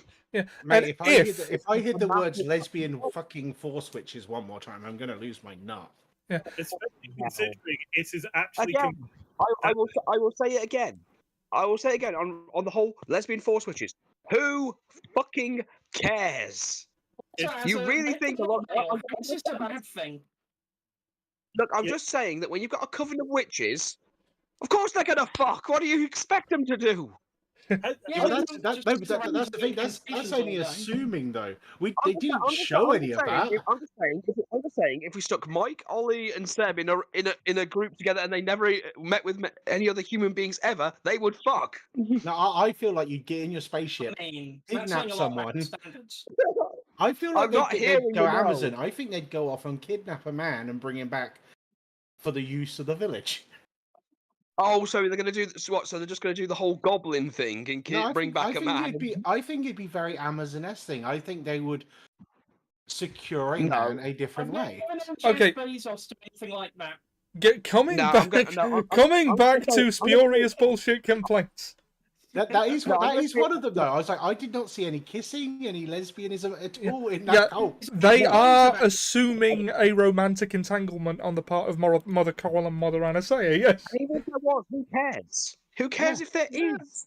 Who gives a shit? We covered the romance between the Padawan and the Osha, so we don't need to go into that one again. Well, it doesn't matter. She's dead now. Oh, what about the potential for a future romance between Osha and Khmer? I hope not. But some people have read the whole hand-holding thing into that. I think it was more just to comfort her because he knows how difficult a decision that was for her. Here's a very good one. I said she has seen his wang. Here's a True. very Then again, good one. then Here's again, a good so is one though. Then again, so is Darth Then Plagueis. again, so is Plagueis. The thing they did to Soul Hmm. is exactly what they did to Anakin's Padawan, Suka. Ahsoka. How so? Well, they Threw her completely under the framed bridge. him up and basically threw them in the river. Oh yeah. Except they- when they did it to Ahsoka, she found them out, and rather than own their bullshit and apologize, Mace Windu said, "This was actually your final trial. You can be a Jedi if you want." It's like, are Jedi just allergic to contrition of any? Oh no! Oh no! Mace Windu. I give credit for that point out, because that is actually a very good point out that they basically did exactly the same thing. They put it all on one person, tied them to a rock, and threw them in the river. Yeah. Oh no, Mace Windu, the guy. Oh no, Mace Windu, the guy who doesn't raise an eyebrow when he sends Qui-Gon away. When they send Qui-Gon away for simple negotiations, he comes back with a slave child that he won in gambling and pod races. and Betting a also- ship that didn't belong to him, by the way.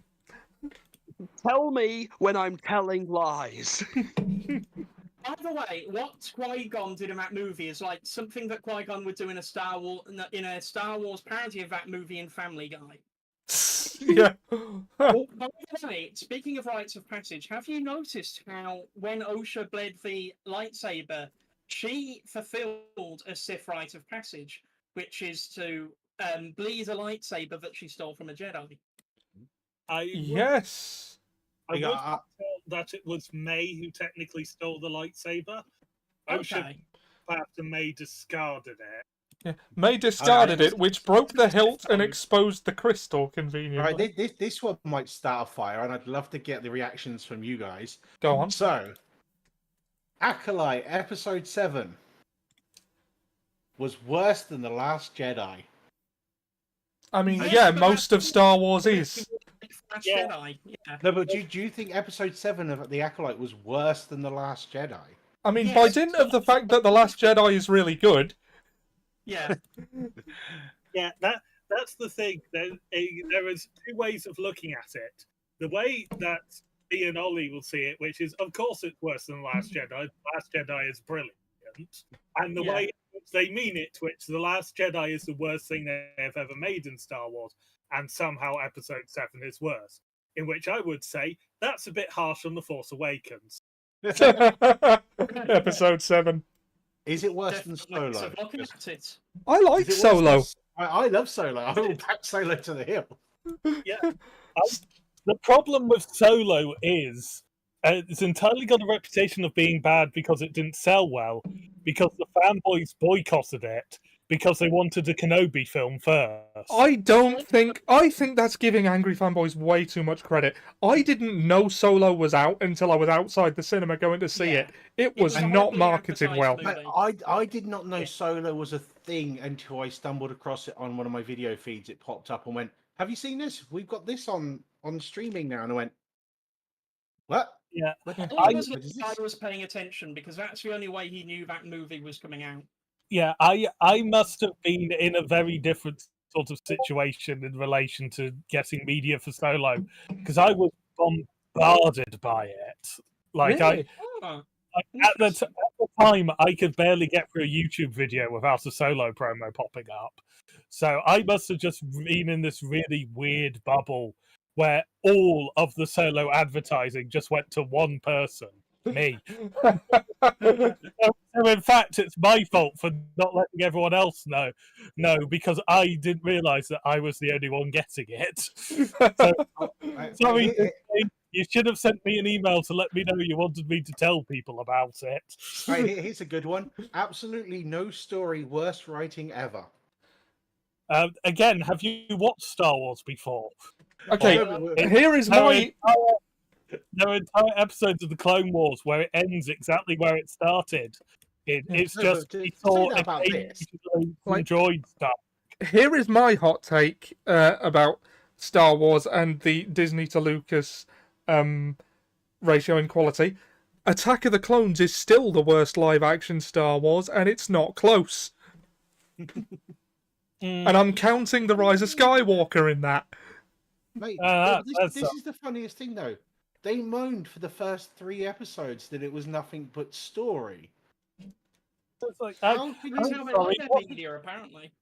how I can mean, you complain that there was no story if you moaned Yeah. 3 weeks ago that it was nothing but story? because, like, well, here's the thing.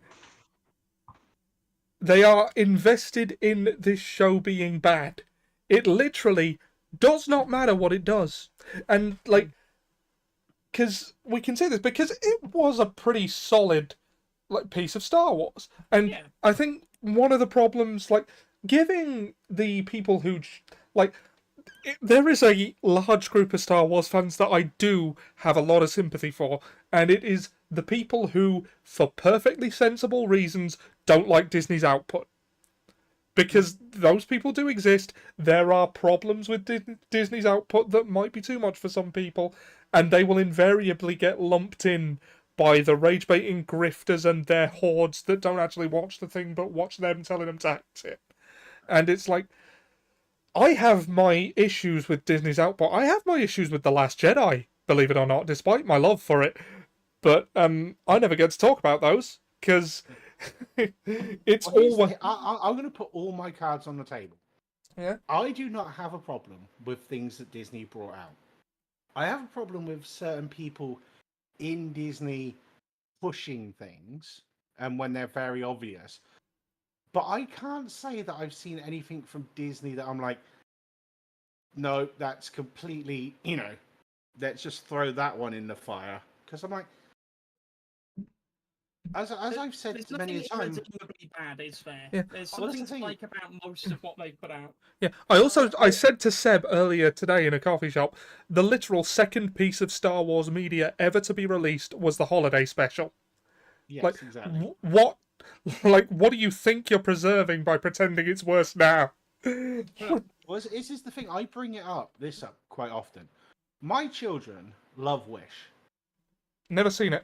I've never seen No, that. that's the thing. Lots of people haven't because it got butchered, basically, by a load of people saying how bad it was. And I went, yeah, but it was, if my 2 kids love it and they watch it. Surely that's what constantly. matters. Yeah, exactly. It's like, maybe things have changed since, Yeah. Also, I don't think you have a right to look like macho or manly when you're a 40-year-old man complaining that a kid's movie isn't to your liking. Yeah. Yeah. We're all sitting here, definitely older than the age group the Acolyte is aimed at. It was like we do voice the things we don't like. We also voice the things that we do like, and we also probably all have the things that made our inner child yell like the first time we saw a lightsaber ball. Like Yeah. that fight scene between I'll admit- Saul and Khmer was it for me, if in that regard. Like, I would have Yeah. loved those fight scenes No, as a kid. I I'll be do honest, I I'll do want to probably- shout out I'll the fight scene between May and Osha, because that has got to be difficult because the actor is playing both roles. They clearly use doubles because you have to, and I thought that was just really well done. You can tell it's a double in some shots. Hey, if Van Damme could do it, then so can they. Yeah. Yeah. But it's Yeah, he did the it in Double equivalent Team. of saying there's not enough sex in this My Little Pony movie. I mean, I can imagine the kind of person that would say that, and I imagine it is a thing that has been said, Benefits is magic. Friendship with Yeah, benefits is magic. yeah. but I wouldn't Do you know what I listen mean? to them. Do you know what I'll come across a bit more- Care Bear movie needs? It needs the Care Bears Come say SAing there. the Gummy Bears. I Yeah, know I've come uh, across a bit more tangent here. negative. I know I've come across a bit more negative with this episode, but I did enjoy what I saw. Yeah. I don't think you have. The fight scenes were really well choreographed. I got to stress that. But I am invested in Miss Mint Imperial herself's bullshit. Yeah. Oddly enough, I think you were annoyed enough by that it did sort of like. it's more. I want to. No, it's more. It's more like when you know. It's like when you see someone making the stupidest fucking decisions that they could make, and you know it's going to end. But it's in that way where you don't know how it's going to end, and you have to see. Okay, this is going to blow up in your face, and you're going to look like a fucking idiot. Yeah. And I want to see how you fuck this up even more. Yeah. Okay, And here's as soon as you something. brought- I mean, when Everyone. she brought out Yoda, I was like, oh my god, you are really going to fuck this up, aren't you? Yeah. Here's something. Round the table. Favorite and least favorite aspects of the Acolyte. Go. Episode length's least favourite, but I think everyone's going to say that. Sorry? Favourite for me, so least favourite is the amount of episodes, but I think everyone's going to say that. Yeah, okay, let's accept that as a given and then say something else. I feel like the twins were usually the least interesting part of the story, just because Sol and Kamir and, well, even like the apprentices, like Yord and Jackie, were usually more compelling as characters. Did you just call Yord compelling? Yeah, I liked the guy.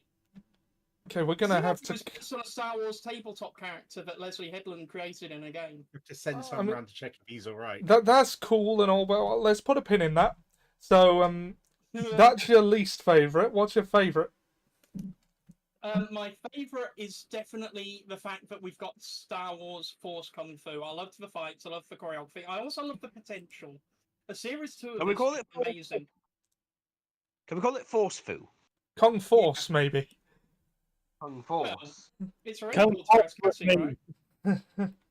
right? Yes, Terrace. Terraskazi is a martial arts form in Star Wars in the same way as Kung Fu is a martial arts form, but it isn't the only martial arts style. And though it is the favoured of Force users and to use against Force users, because it does have a focus on disarming. I believe Terrace means Iron Fist. I believe it means Iron Fist. Yeah. Isn't it And based on also, Finnish language?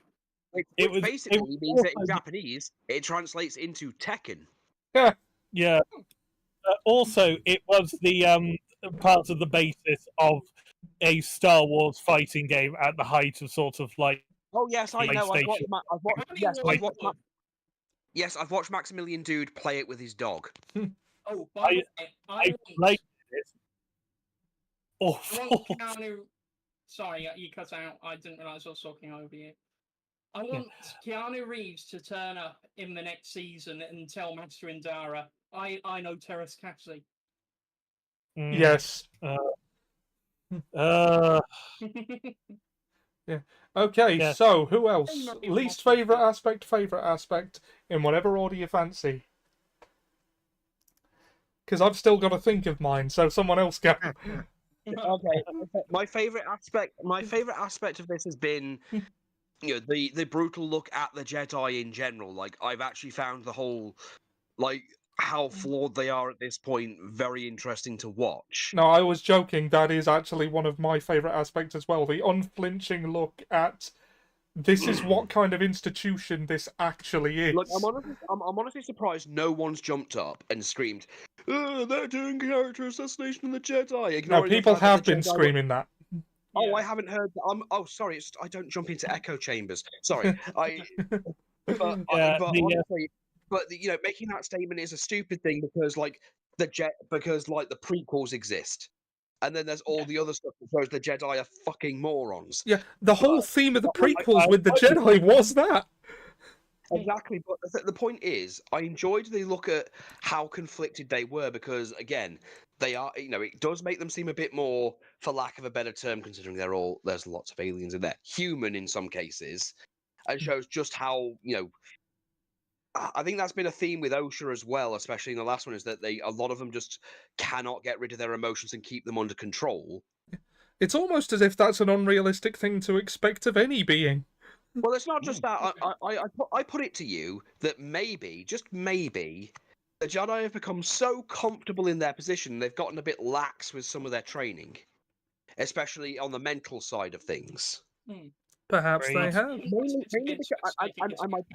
And my point to that is that in that flashback episode we saw, all of them were a mess. Yeah. Like literally all of them, not just the Padawan. The Padawans I can understand to a degree because they're still in the process of learning. But when your masters are these emotional emotional messes, like look at Sol for example. Just look at how fucking over the emotional Soul is, like how this mess all happened because of his attachment to a child. Yeah. There's a weird question here. If they were so scared of this emotional thing, could they not just frontal lobotomize anyone who becomes a Jedi? Bit dumb. I mean, If they're that scared of it, surely they could just remove that bit Oh, of the yeah, brain. I know no one's going to get this reference, but are you suggesting they do the Imperator to them? It's a now the Emperor. Just for those who don't know, the Imperator is a thing in the Transformers universe where they like remove your brain and your head and your everything and give you like a generic one and generic hands and stuff, and lobotomize your brain and put it back in, so you're basically emotionless, logical, and have no basically have no identity. Because as much as Jedi like to suppress their emotions, the ability to feel is paramount. Feel, don't think, use your instincts, and feel the Force, which lends itself to corruption in a very, like, they're skirting very close to using their emotions without actually doing it. No, but I'm sure you can just get rid of the fear and what's it called aspect of the brain. Not without. I don't think you could without getting rid of other important aspects of the brain. And also, the point being that whenever we see these things in like in movies and stuff, when we see the emotions, the most we've seen is maybe Anakin.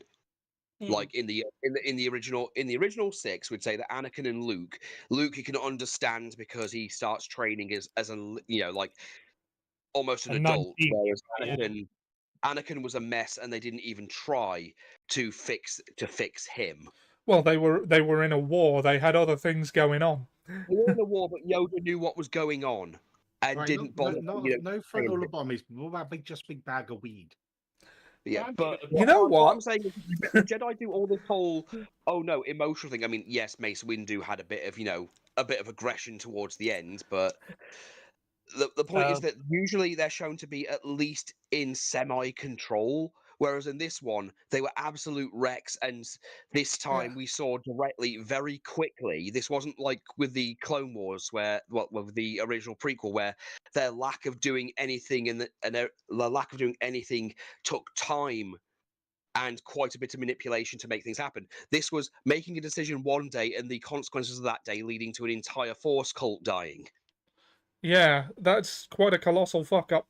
It's a lot of. That's my favorite. My least favorite thing, I'd have to say, is I have to really side with Seb here that the twins feel more like a plot device than they are characters. It's just they are the least interesting characters out of everything here. Well, they are the audience point of view characters, so they kind of have. To fix that in season 2. Yeah, but if that's the only, but then again, I'd say if that's your only, if that's my only downside with the show, then that's still not too bad. That's not so damning to it. I mean, it's just in the last episode, I'd say both of them. Like every other character was significantly more interesting than them. Yeah. As a central mystery as to what they are is so tied into like their personalities. It's good for creating a mystery. It's bad for developing them as characters. If they're developed as characters, the central mystery sort of fucks off.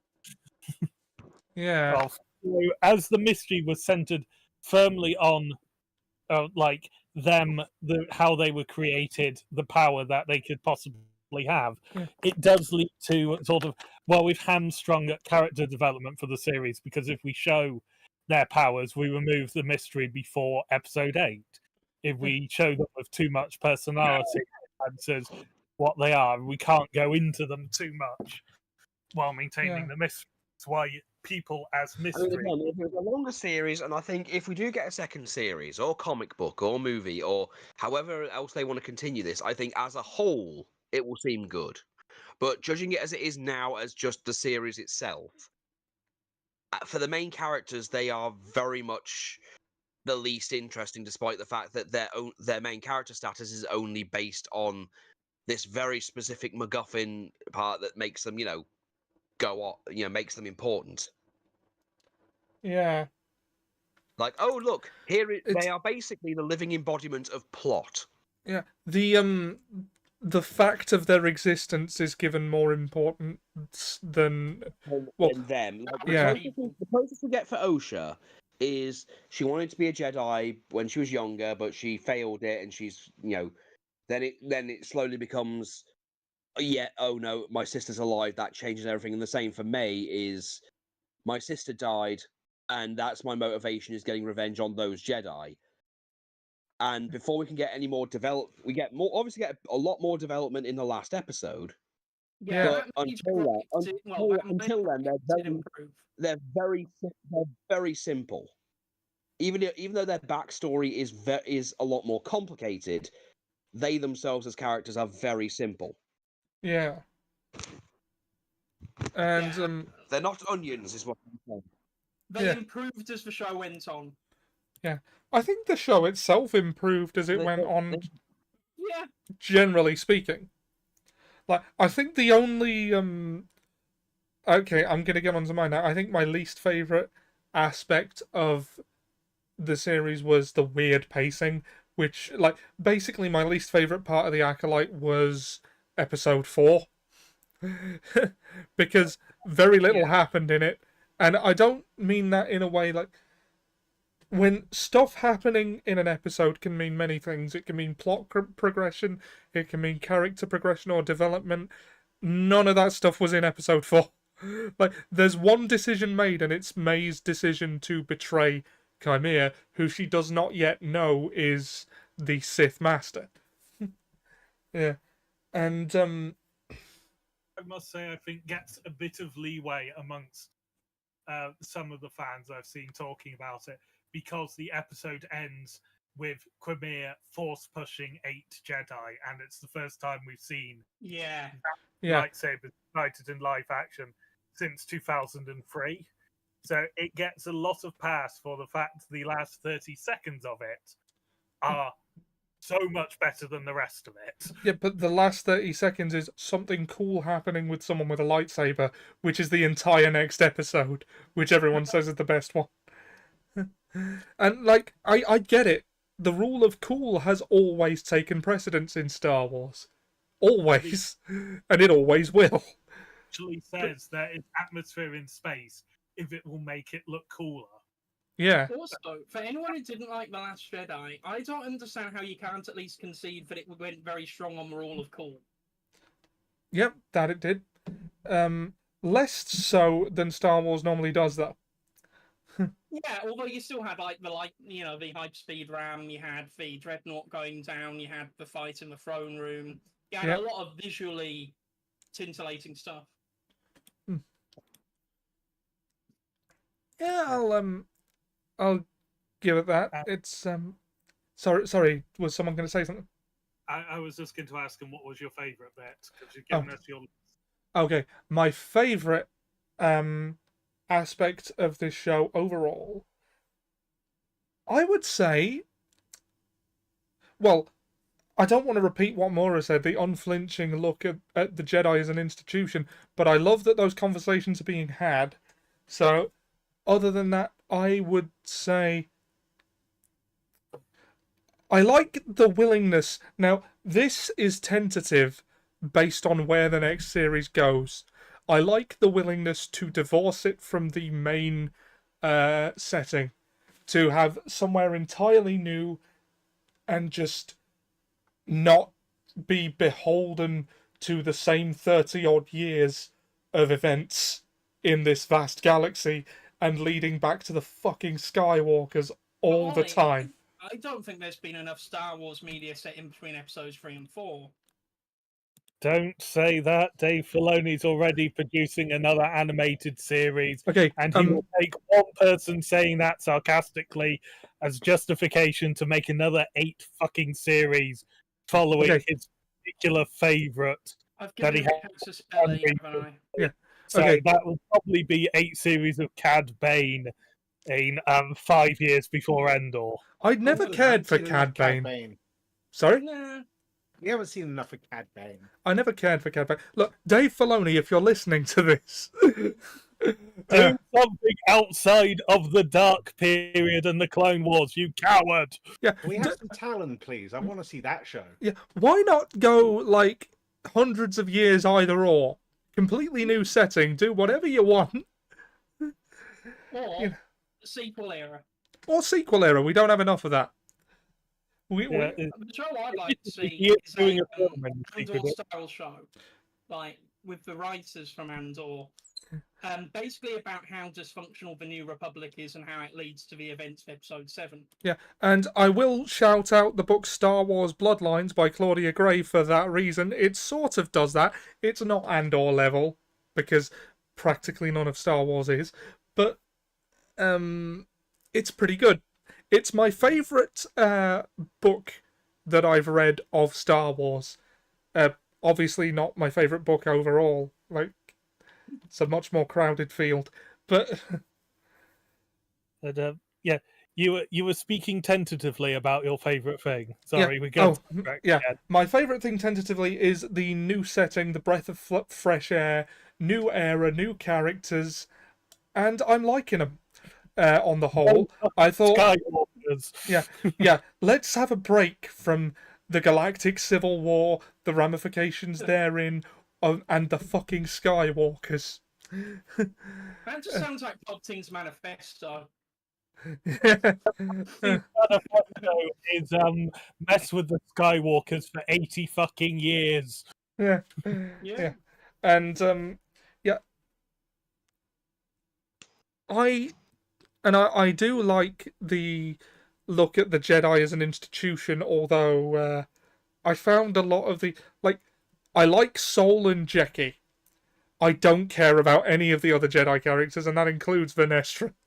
I care about Venestra insofar as she's clearly driving the plot a lot, and that she's one of the only characters that is in the High Republic books I've read when she's a prodigy. Venestra Rowe is, unless I'm misremembering, a Padawan prodigy who uses the light whip to the criticism of her teachers, but does eventually end up going with it. I think because she idolizes a different Jedi who does that. I only read that book once. They don't like the light whip seems to be around in the same way Yoda doesn't like Dooku's lightsaber in style of it seems designed to kill other lightsaber users. And why would you need to? There's only Jedi. Yeah, at the era for both of them, ostensibly there's only Jedi. Yeah. Yeah. So yeah, the fresh perspective, the fresh setting with all new stuff was that was pleasing to me.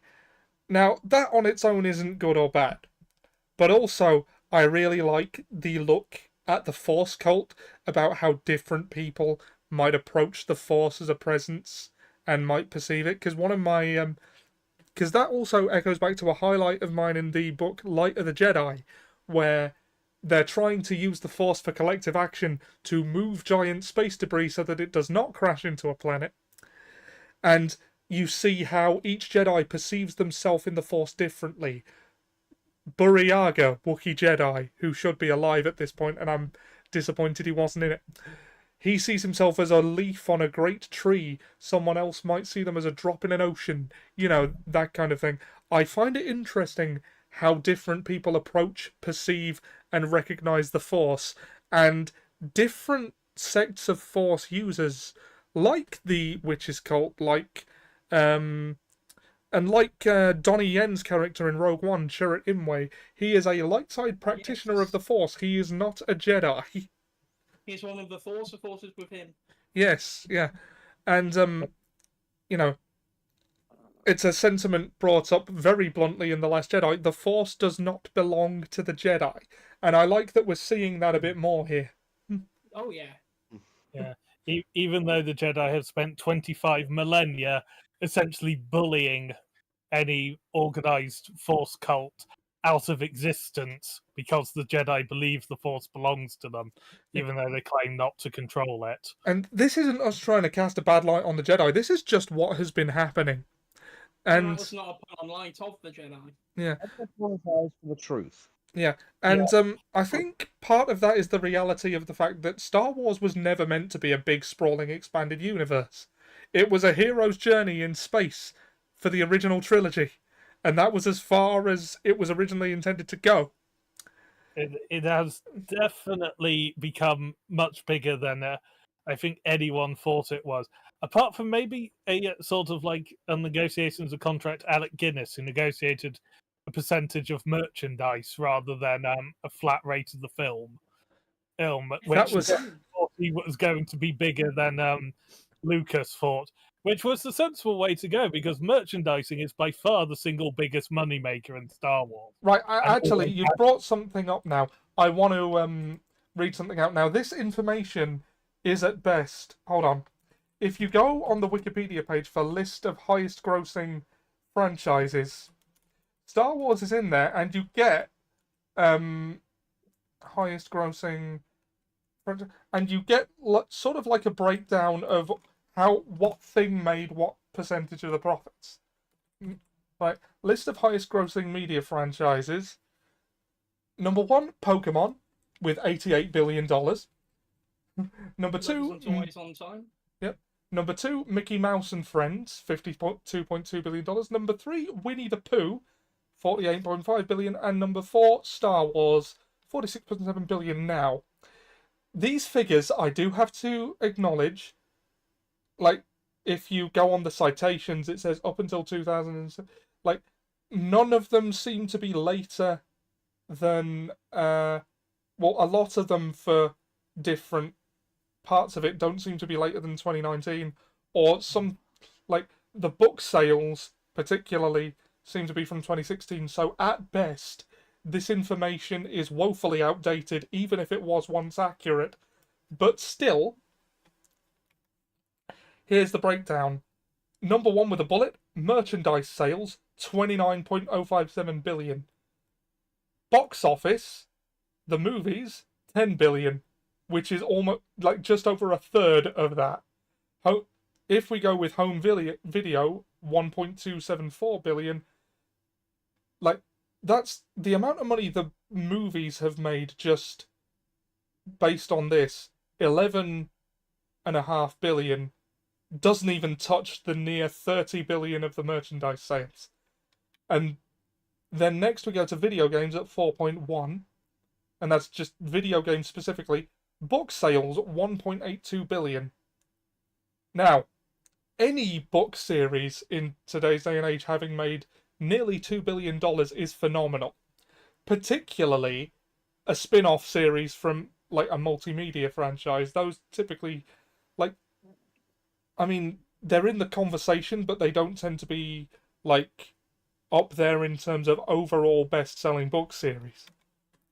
Also, I appreciate that one of the highest grossing franchise of all time is about a sapient bear who knows that it's socially unacceptable to not wear clothing in public, but still elects to not wear wear any trousers. Yeah.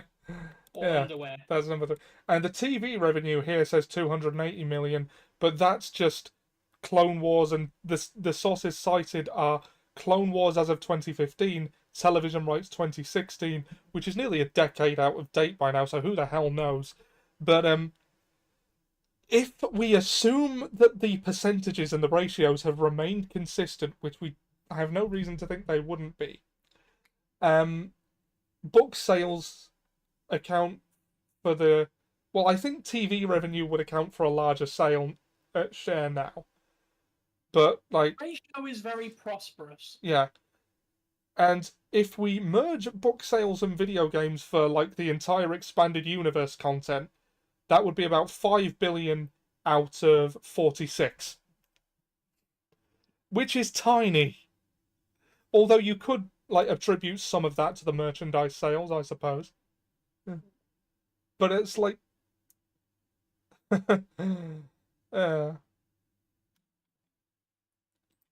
And, sorry, Dan, you were saying before I interrupted you with this information to try and furnish your point a bit more.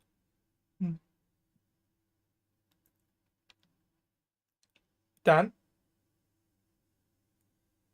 Dan? Hello? Are you... Oh, you're on mute, Dan. You're on mute. Did you know that? Oh, I guess he's busy. I mean, If I were to make a suggestion for a future stream, by the way, Yeah. could we do a live stream where we all watch Backstroke of the West? I mean, yeah, I'd be up for that, but I'm honestly kind of sick of talking about Star Wars on the internet right now. Well, not right now, I mean... We would be talking about Star Wars. Ah, yes, the third Gathers. Yeah, the third Gathers. Cries because his son is only half manager. Yeah. No, I was making a point at sorry, at the moment I had to excuse myself for a moment. I said BRB, but evidently you didn't catch it. No, I didn't. Sorry. No, we didn't. So of course, on the phone, going YouTube while I'm next door at the moment, and I hear a bit. Sorry, Dad. You were speaking. I was like, oh, fuck. I'm in the wrong room right now. But the point I was making is that a lot of people didn't think it was going to be anywhere near as big as it was. But Alec Guinness, having been in several of the biggest films that have been released at the time, I'm negotiated for merchandising rather than a flat rate for the film. I think he got 2% for. He negotiated for 2% of the merchandise for the films he was in. Okay. Interesting. He made an absolute killing on that, despite the fact historically absolutely hated that he is most well known for being in Star Wars. Yeah. Including a tale that may or may not be true of a fan who There's a misconception that he hated Star Wars full stop, but it was just that he liked Star Wars, but he hated that people didn't know him for his extremely illustrious acting career outside of Star Wars. Yeah. Yeah. There is a tale attributed to him in an interaction with a fan who the fan said he'd seen Star Wars over 50 times. He said, I'll give you an autograph if you don't watch it again. Yeah. He I've said heard that story too. Apparently. Yeah, it's just sort of like merchandising, and he made an absolute killing off of that. And as you were saying, merchandising is about 2/3 of the money that Star Wars as a franchise has earned. And if we assume that these breakdowns remained consistent, which they may not have done, I can see TV revenue overtaking book sales, especially in the streaming era, and video games for that matter. Actually, I can see video games being less of a revenue than that, because a lot of the older games are not so easy to get your hands on anymore, and the expanded universe was pumping out a Star Wars game about every 8 months. A lot of them were god awful, but Disney hasn't quite pumped at the same rate. Yeah. Though they may make up for that by the fact that they charge 70 quid now. Yeah. But that's too much for any game. I don't care how good it is. Yes, that's too much, man. Yeah. But, as an appendage to the story that Dan told, the way I heard the story is that he was actually in church on a Sunday when he was asked for an autograph, which probably irritated him even more, because it was like, okay, so we're not here to talk about Jesus or God, you just want to talk to me about Star Wars. To be fair, Obi-Wan Kenobi has been mistaken by religious people as Jesus. Yes. I've seen that and I love it. Yeah. I love it so much. As had Miniatures of Elrond. There are very Jesus-y poses he takes in the finale of the Kenobi series when he lifts those rocks. Oh yeah, that was just he straight up T poses. Yeah. T poses. Trigger, would you like to share what your highs and lows were of the Acolyte? I think mine it is literally the story and the insight, like you guys have said. I can't deny that literally they've done a really good mystery. They kept you in suspense for a good portion of it. The background looking on, no, this is what this is why people didn't trust them and were turning on them, was just it sets up the universe nicely, a bit more padding than we had before. Yeah. I said the thing I can't excuse is that bad CGI, and just in general, there's scenes that feel like it's padding. Yeah. those are the two things that I physically can't. Because it's like you had really good CGI in certain bits. It looks like you threw that bit in. It's really bad, and it feels like you were just padding. And there's like certain scenes where it's just like they seem really bad because they're just padding, and it's like I can't excuse that. And I'm like, I'm sorry. So weird pacing and effects that needed another pass is your either that or they just didn't need to be there. I feel like it was, it's the extra little bits that you're like, these were an afterthought because you cut it up wrong, basically. So your least favorite aspect would be how the show is paced. Pretty much, yeah. As I said, there's still that niggling bit in the back of my head that thinks that there is a very good film in here if re-edited. Yeah, I mean, yeah. I would say maybe I'll try that, but I'm probably not going to, and I don't want to give you a false hope. Don't give me hope. Yeah. But, yeah, I know that a lot of bad faith critics say bad pacing as a sort of a catch-all for something they don't otherwise know how to explain why they don't like. It's one of the things, like saying bad writing, like the phrase itself doesn't actually tell you anything about what you think. But this show is paced really weirdly in places.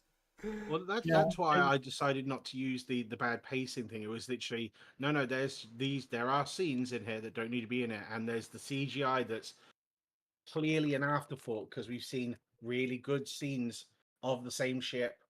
We've seen really good scenes of other ships and space stuff. That scene was just appallingly bad for, Yeah, my caveat to when I see people react with bad pacing as an argument against the show is, I then see if they give an example. If they do, then genuinely they are generally being genuine. If they don't, or they give exactly the same one as you see the rage beta say, which is just you generally have a bit of sort of, well, I'm reasonably sure you've not watched it. Because there was one I saw that the initial fight in episode 1, I saw people arguing that was poorly paced, and I'm like, what? That was one of the best choreographed fights we've seen in Star Wars in decades. That was the teaser that they advertised the show with in theaters. Yeah. Here's the problem. I feel like they could have merged episode 2 and 3 together and cut a lot of that out. 2 and 3 with the poison and the meditating thing. Yeah, I feel like they could have cut a lot of that out. Well, I would have said 3 and 4 because 4 is largely walking through the jungle until. Yeah, that's what I mean. Those 3 middle ones, I think there's a lot of fat to be trimmed off them. Yeah. To the point where we could get this down to maybe 3 hours, maybe even less. And it's just like there is such a good film in here. Yeah, I agree actually, and given that even with all of the what you might call fluff, it only comes to 4 hours of footage anyway. Like, yeah. Although meeting this media on the level at which it exists, I thought it was a good time. Yeah. It was good. Could be great, as Pedro Pascal would say. Yeah, it's good, but it can be better, and that's where season 2 comes in. Because I think a lot of this hinges on, what they do with season 2. I think season 2 could exceed season 1. It has the potential. Yeah, I think the reason they haven't renewed it yet is they were waiting to see how receptive people were, and that's going to come from the viewing figures, not the discussion on social media, because Disney have to have learned better by now. Yeah, than to think that. I think they've been guilty at taking these things to heart too much in the past, because, to be honest, I think that's part of the reason why we haven't seen much sequels content recently. Yeah, and also, I think we are approaching the point in time where there will be nostalgia for the sequels. Yeah, I agree. I think probably at the time in which you'll start seeing this nostalgia gain a good foothold in the fandom, it's probably about 7 years' time. Well, I- the way Actually, actually, people will view it and not look so harshly on it, because it's not quite been a decade since The Force Awakens came out. no, And it I will be think next year. Also, the Rey movie will be integral in how people look at these sequels, I think. at the end of next year, so it's the best part. It's the best part of a year and a half away. Yeah. Till it hits 10. I'm unashamedly looking forward to the Rey movie. Yeah. Although the way I worked it out for myself is I assume that most people who first watch Star Wars do so when they're very young. Like for me, I was 6 in that screening of New Hope. But let's say you first see Star Wars as a thing. Like most fans first see Star Wars when they're 5 years old, and I also believe that you start realizing that movies can be bad when you turn about 12. That's when you sort of stop just uncritically accepting everything in front of you in your media. And admittedly, that is a bit of an assumption. However, if we go on that, that means that anybody who was 12 or under in 2015 is going to have nostalgia for The Force Awakens and probably didn't just write it off or become susceptible to rage baiters. So anyone who was 12 or under 9 years ago is 21 now. Or under. Which is why I put the about 7 years is for it, because then it'll be the people who saw it at like 5 will then be in their 20s. Yeah, that's true. That is probably the wave in which it goes from nostalgia is building to nostalgia for it is powerful. Nostalgia for the prequels, or indeed, hell, the Clone Wars series movie that started it all. There's still 20-year-olds I know who have a lot of nostalgia for the Clone Wars TV show because that was their into Star Wars. Yeah, and what I'm saying is, like, the youngest you would have to, the oldest you could have been, you could expect to be, thinking like an executive who think in very general terms, would be anyone who was 12 or under in 2015 probably has nostalgia for the sequels. So the oldest you could possibly expect someone to be who would have nostalgia for the sequels at the moment is probably about 21. So the sequels as a nostalgia mine are becoming more viable by the year, because it already can be expected to hold nostalgia for people roughly of 20 or under, which is mostly where the entertainment industry skews anyway. Yeah. Especially as Star Wars aims in most of its media at under 15s, because they don't want a 15 on their thing. They want a U or a PG. So they are deliberately aiming for young people, because the young people will just sort of like are easier to get the impression on. Yeah. And it's always the sort of age group they aim at. So there's Disney's fundamental model. So nostalgia for the sequel trilogy will grow. Yeah. Yeah, and I think the people who would have hated the sequels are already older than they want to care about, if I'm being brutally honest. Yeah, let's be honest.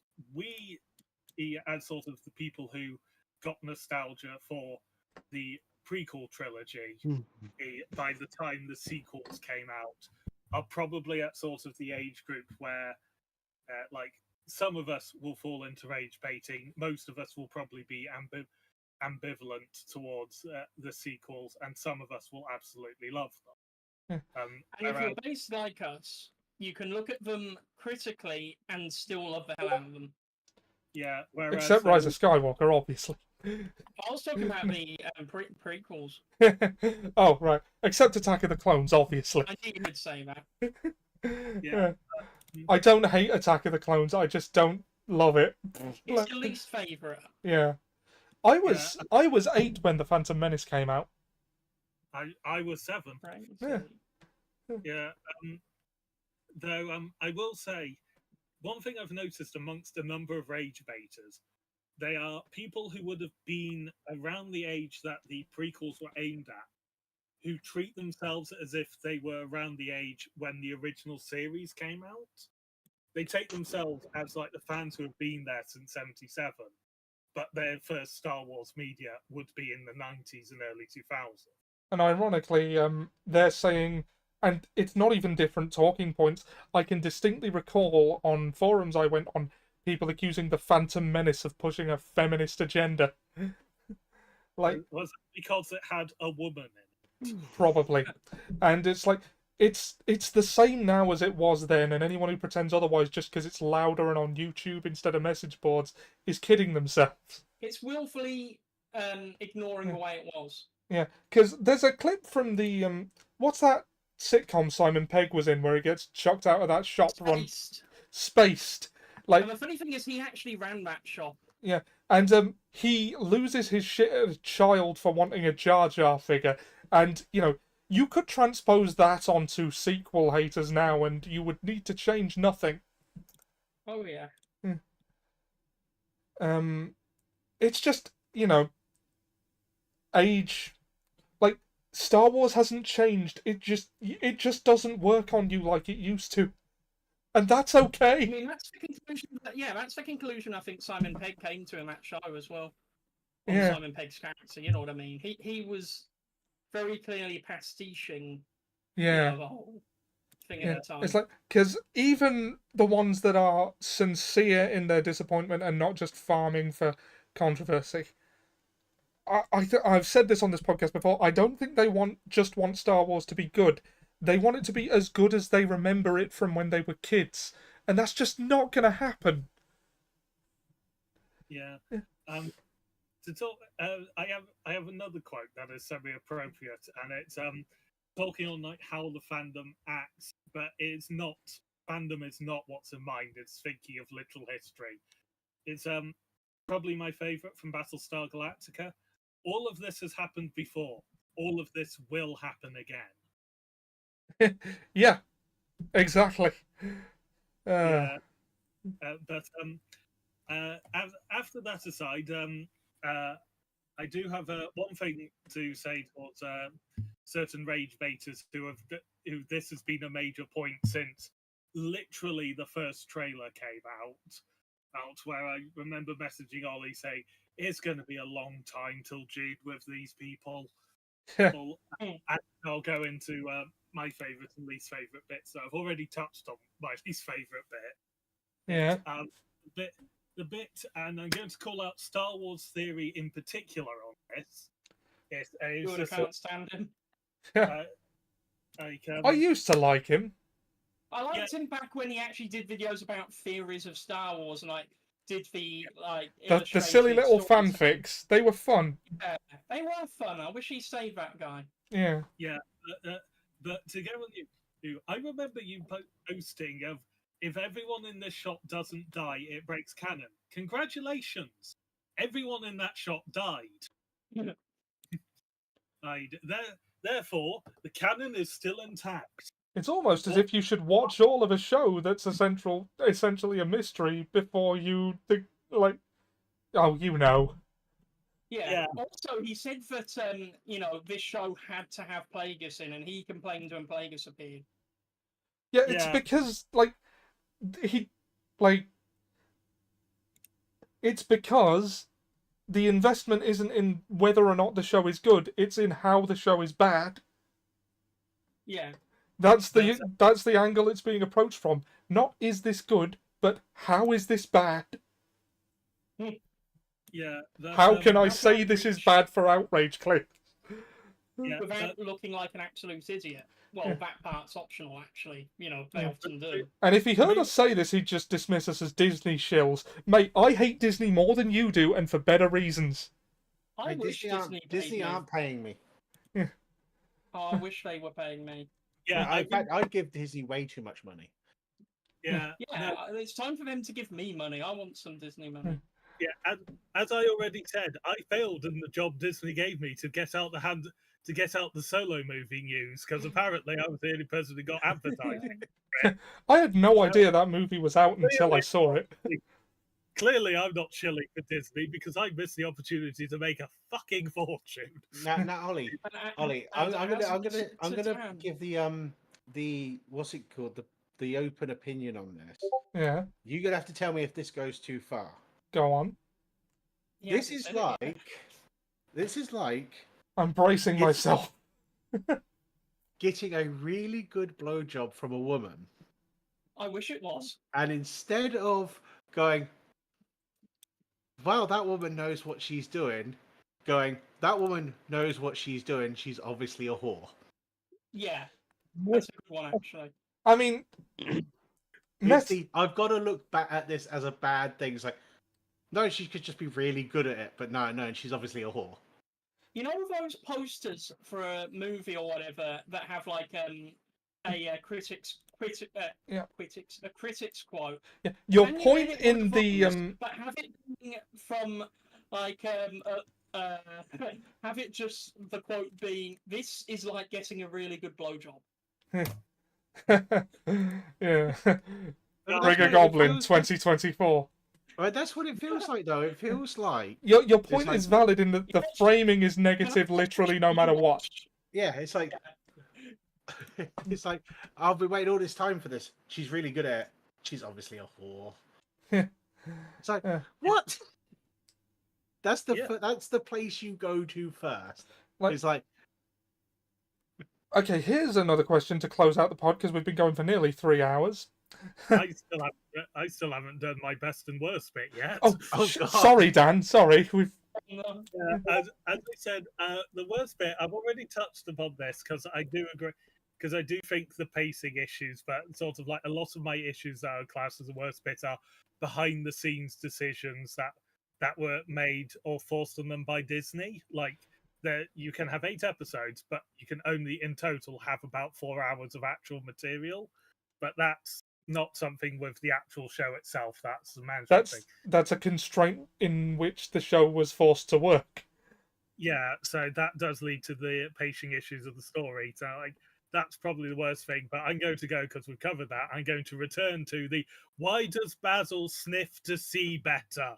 Whose idea was that? As sort of like the most infuriating thing within the actual story. Though, yes, the twins as a mystery did lose a lot of potential characterization. Yeah. And I get it. Sometimes something just bothers you. Like, I can't stand to see reverse grip unless it's with a knife. Like, it's a horrible way to hold a sword. Yeah, it's well, the reverse grip is sort of like that's how you use a karambit. It's a knife where you have the loop over your index finger, but the blade comes out at the under your pinky finger. It's sort of like clawing for a tiger is the idea for it, but that's an aside. The best bit of it is sort of I like the deep exploration of the Jedi and the faults of the Jedi, so I'm not going to go even more into that because I did go into it quite a lot earlier in response to Murasaki talking about Venestra. So I'm going to have to just go with, I love that they made one of the Jedis a himbo. That he clearly I'm glad I'm not the only one who adores Yord. I mean, I don't actually like Yord is okay. I don't think he was the fantastic character because they didn't get to do a lot. But I like that they made him sort of like, he's not entirely sure what he's doing. He has responsibilities beyond what he should be doing. And genuinely, at one point, he thinks that steaming his robes in the common area of a ship that's about to take off shirtless is a genuinely good idea. Yeah, just sort of like he clearly wants to be a Jedi, but he's not sure what he's doing. And he's hamstrung by the rules. And then the one moment he breaks the rules, he gets his neck snapped. Which is admittedly probably the warning story that this generation of younglings are going to get. Oh, don't disobey your master, or Master Soul will appear and snap your neck. Master Soul. Don't Master Soul in front of the mirror 3 times. Yeah, Master Soul is probably now going to be a boogeyman to this generation of Jedi. Master Soul, Master Soul, Master Soul. Yeah, No, he's behind me. I am here to break your neck. Which is Yeah. hilarious because they could actually force Ghost like every time someone say. Oh, I did Yeah. want to Cinema. once again It's a point bad out that what was his name? The actor who played Soul. Oh, I love that guy. Yeah. What was his name? Squid Games. No, that wasn't his name. That was another thing he That's was what he in. was in. Yeah. But he learnt English just for this role. Yeah, He really wanted to be in Star Wars, and he loved Qui-Gon as a character. Yeah. Lee Jung Jae. Yes. I've just looked it up.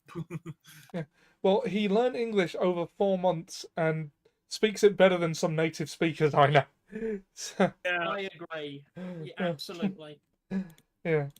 Marvel said he's going to continue to beat you up. Yeah. Yeah. Once your podcast is over. I only complimented him because he's standing right behind me with a lightsaber aimed at my neck. I'm going to fuck you up, Seb. Yeah, but I don't think he'd actually hurt you. Yeah, you're not a No, virgin. he'd stab your mom first and then say sorry for it. And 16 years later, but still. Sorry, she just seems kind of scary at the time. Yeah, I must say, to finish off my point on Yord, I do think that Charlie Barnett, who played Yord, did a very good job. I don't think he necessarily got enough time with Yord, which is why I probably have the perception of him being a bit of a himbo. He like, I'd look at the whole thing as like, I can clearly see he's not a himbo, he's not an idiot, but he is forever in my head the himbo Jedi because he just doesn't seem to know what he's doing. Yeah. Also, this is just something I do where I always attach myself to an elevated extra because there will always be a character who I unaccountably like for very little reason. I just think they're neat.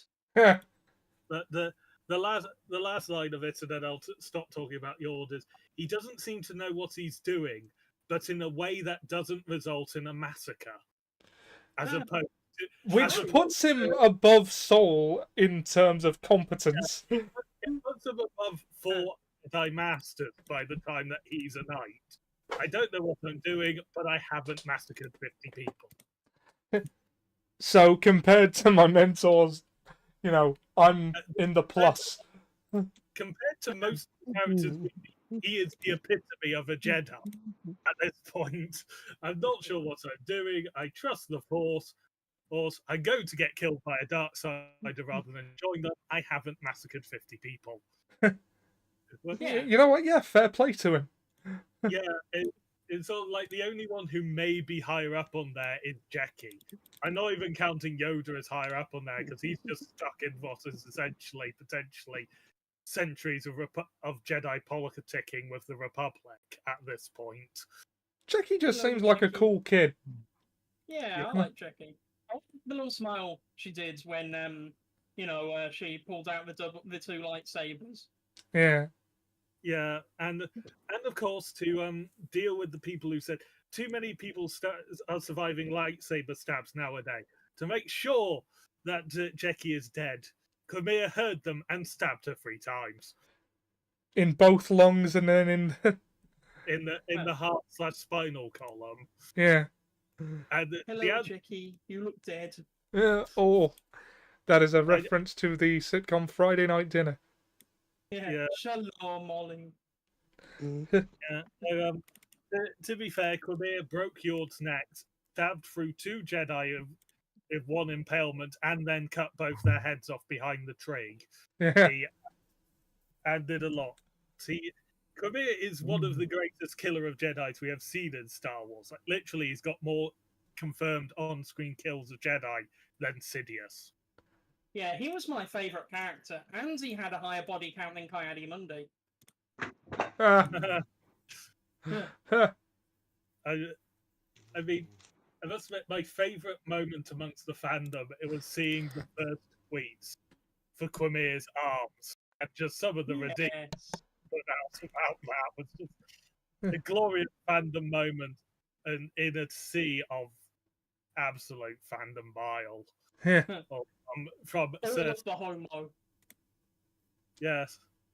Oh, there were a lot of men who liked Qumir's arm. There were a lot more women who liked Qumir's arms. I mean, Do you know dude what? got Everyone can jacked. agree on that. Yeah, everyone can agree on that.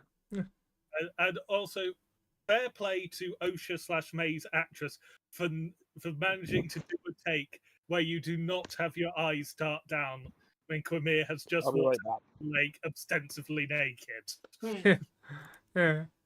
Well done. I think you did better than most people would have. I think we need to Yeah. shout her out for any scene she has to share with herself, because there was no point where I thought that was a detriment.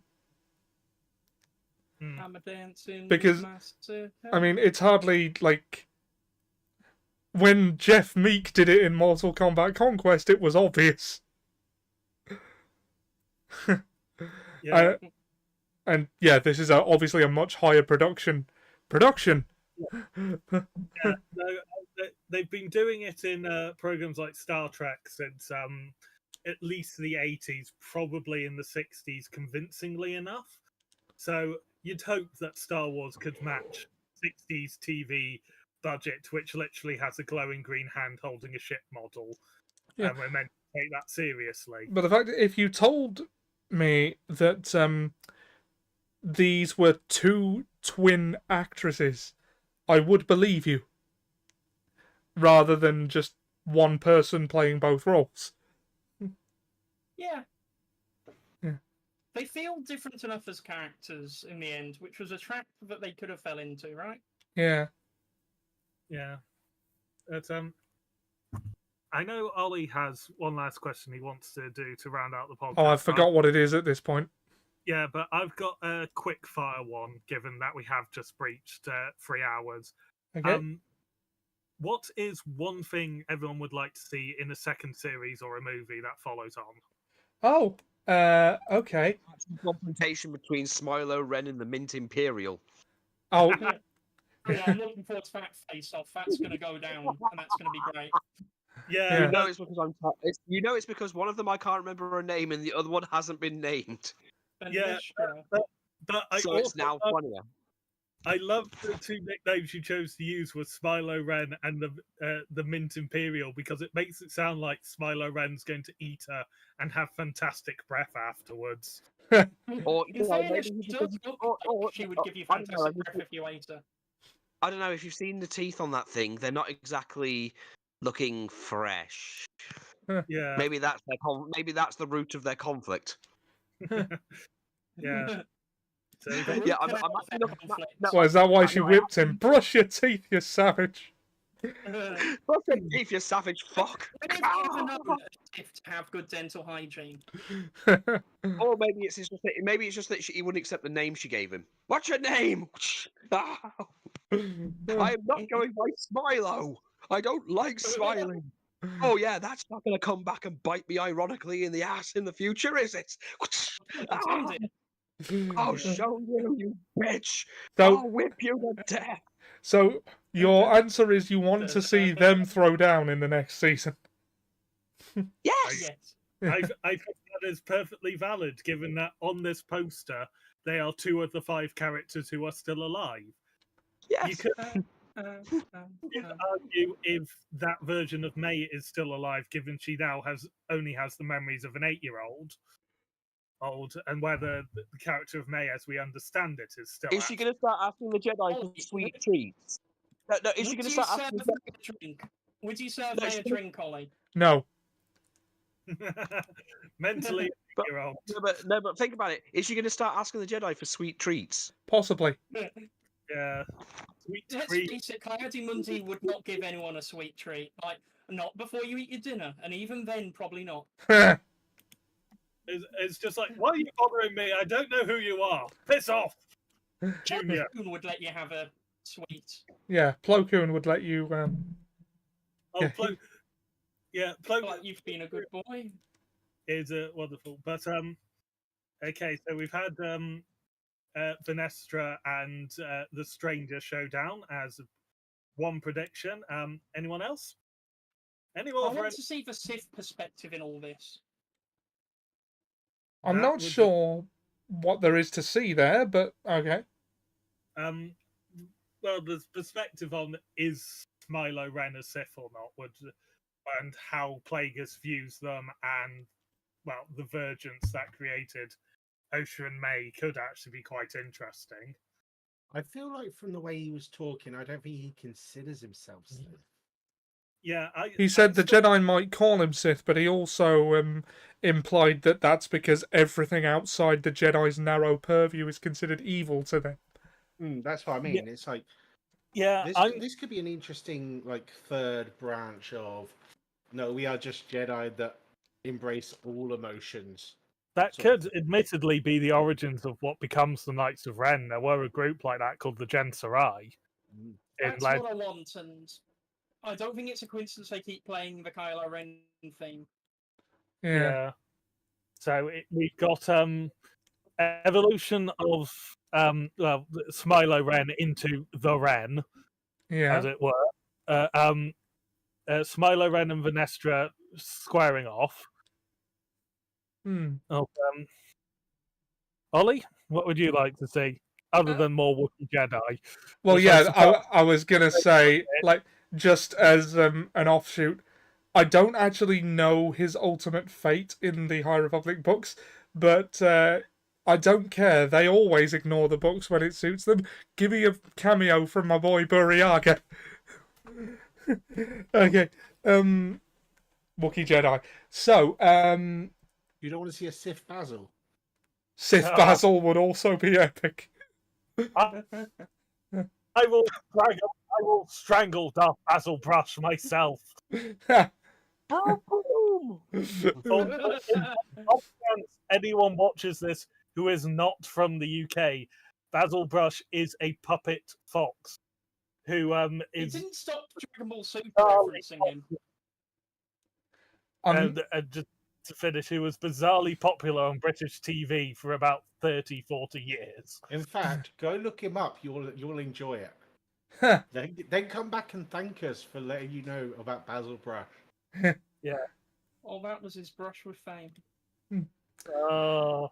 Yeah. Okay, so one thing I actually do want to see next season, I want to see more of that senator played by, I'm blanking on the actor name, but he was John Jones / Martian Manhunter in the Supergirl TV series. Yeah, we literally looked it up last week because we couldn't remember his name, and I mentioned that he was cast, but we hadn't seen him yet. I think it's David Harwood. Right. Yeah. Yeah, I want to see David Harwood. I want to see more of him coming into like butting ideological heads with the Jedi. I just think that could be really interesting to see. You want what I want, Ollie. You want the Jedi. You want a visual representation of the Jedi being humbled. You want them humiliated and put in their place like some kind of pervert. You want to see either the trash fire that as it blows up in Venestra's face, or as another way to put it, you want her, as we have seen her fuck about, you want to see her find out. Yeah, I think that is the next logical step of that thread. And the best part about it is there will be whips. There will be whips involved. All right. I realise that by asking Trigger what he means by he knows what I want, I set off a chain reaction by which he tells me. But curiosity compels. You want your ears filled with jizz. He's done it. It's not called jizz anymore. It's called Jats music, which is just the weakest shit. Change it back. Make Star Wars jizz again, you cowards. I hate it when they get really prudish over things like that. Just That's let us have admitting. voice. Like, I feel like by changing it, you're acknowledging it more than you wanted to anyway. Can I point out that if that's your ringtone and someone goes, "What's that?" Oh, it's just jizz in my pants. Yeah. Jizz in my pants. Oh god, I remember the school where that was people's ringtones. Oh my god. Yeah, so we've got Venestra fucking about and finding out via Senator or Smilo Ren. Smilo Ren becoming the Ren. The return of jizz music.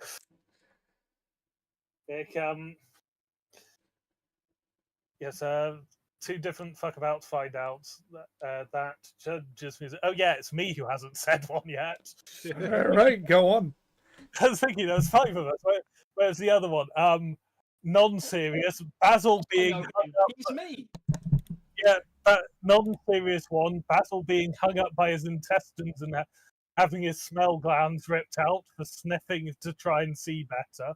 Not that serious, but that is going to annoy me still if they continue with that. I would like to see what is the fallout of Soul being blamed and going rogue. Exactly how it falls out, not just for Venestra herself in the fuck about and find out, because I enjoyed David Harwood, Senator, and I do think it will be a central plot in season 2, him pressuring the Jedi, but for the Jedi Order as a whole, like how everyone else suffers because of Master Soul being blamed for or killing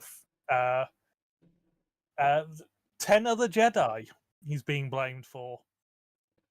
Yeah. Because it was his co-conspirators, but they are also going to lump in the team of 7 Jedi who also died in episode 5. I think they are going to have to lump that in as the team that was sent to bring him in. Do you know what I want? Go on. Yeah. I want to set everyone off. So I'm going to come up with the most firing thing ever that will set everyone off. I want to see Jizz K-pop twerking girl band. Will they be in Jabba's palace, perchance? I don't know where they're going to be, but I just want to see a K-pop jizz twerking group. That will just set everyone off because I know that I'd laugh. That's the thing. It would be funny, but it would set all of the people off. Select committee ever. Yeah, I would. I've actually long said I would love to see more slice of life content in Star Wars. Like, give me a Dexter's Diner sitcom. Like, you know, that'd be great. Yeah, there is, frankly, what we've got is here is Force user mediums for most of the stories. We'll give you a little bit of Mandalorians every now and then. We've got one story about a smuggler that doesn't feature Force users throughout, but does in the post-credit scene because Solo. And that's about it for sort of like non-Force user or non-Force user medium, because the Mandalorian still has Force users in it from episode 2 or 3, when episode 2 or end of episode 1 when Grogu turns up. Yeah, there is one episode of The Mandalorian without Grogu in it, and it's the best one. And that's not a reflection of what I think of Grogu. I love the little guy, but the best episode of The Mandalorian just happens to be the one episode without him in it, in my opinion. Oh, is that the one with what's his name, the comedian in? Bill Burr, yes. That was so good. You know, what's your name, officer? That guy, that one. Oh. Yeah, that guy was so punchable. I loved that episode. Yeah. Bill Burr obviously agrees with you, given he shot him. Yeah, and also, that's the one episode where Din isn't literally covered head to toe in plot armor. He's just covered. He's covered in ilmium. Yeah, because he's in Imperial armor, also known as Please Kill Meum. Yeah. So there's actual stakes when he fights. Yeah, though there is the ridiculous bit of our security system. You've got a helmet on. I cannot grant you access. Yes, you have a face. Welcome. Have all our deepest, most dangerous secrets. I despise that computer system. Yeah, that was really dumb.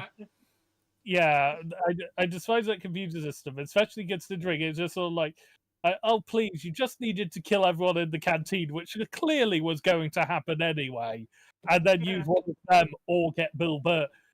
Burr to do it after he's killed the guy he clearly wants to kill from the moment they started speaking. Yeah. He wants the big juicy steaks. Yeah. But I also don't know why, despite the fact I knew it was Pedro Pascal in it, I had pictures of him in his role in Game of Thrones and for the press releases of The Mandalorian on like red carpets and stuff.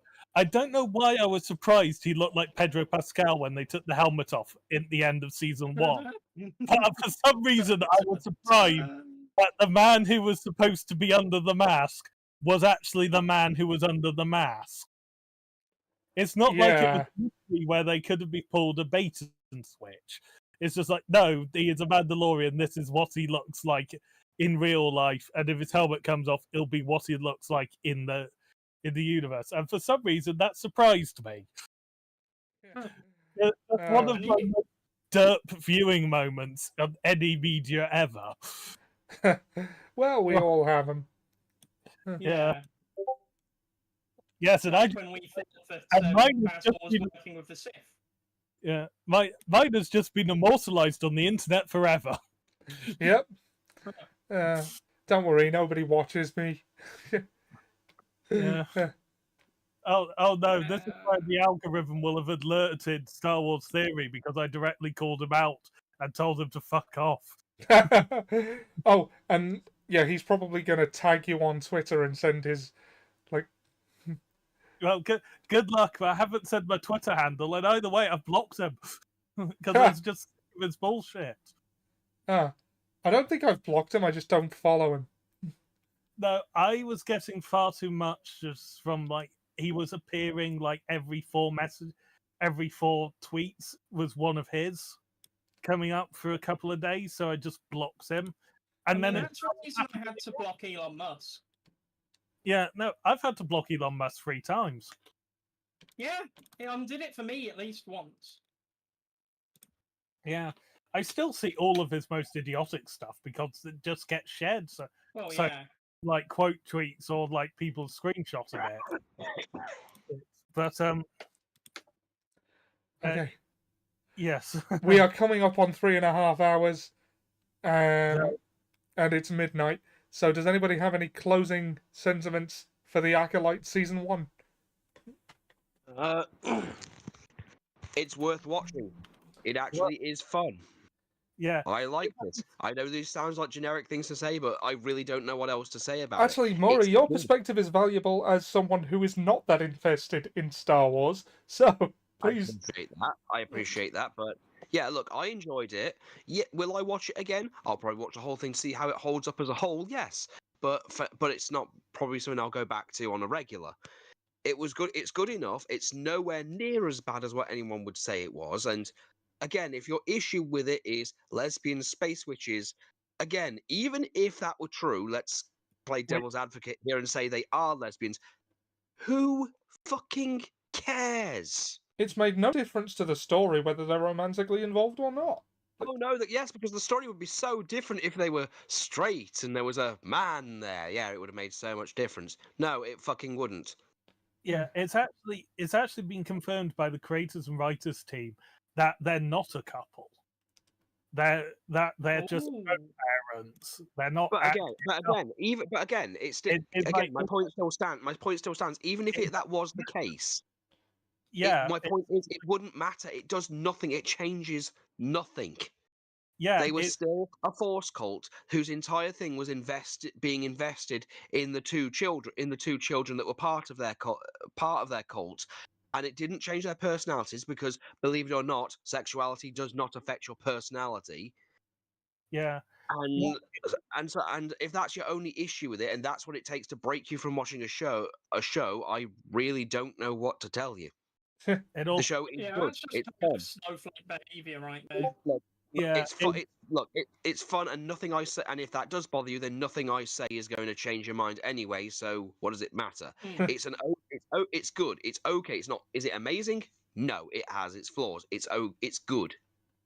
It's worth a watch. I will probably, like many things that the internet has gone, Ew, this is shit. I will sit down with it and watch it with my wife at some point, and we will probably find some enjoyment out of it because we did the exact same thing with Masters of the Universe.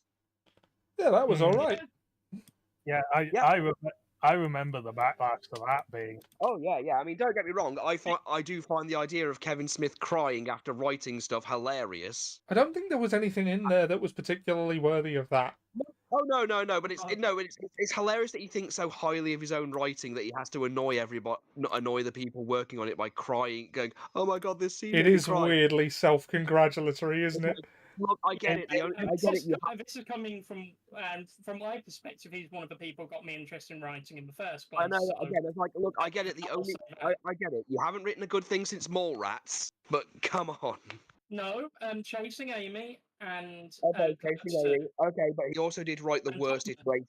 He also did write the worst iteration of Batman. I haven't seen that, so I don't know.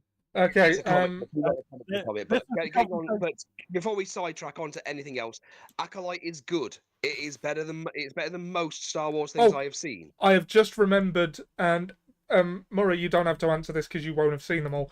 But I've just remembered what my initial question was. Where do you think this ranks in terms of Star Wars series? Like, what would you put it between? Oh. Because I assume it's not going to be your favourite. Oh, maybe it is. I would say at the moment it might actually be contending because of sort of like interesting, but not necessarily the best done of the ones I enjoy. But I will also confess I haven't watched Andor yet.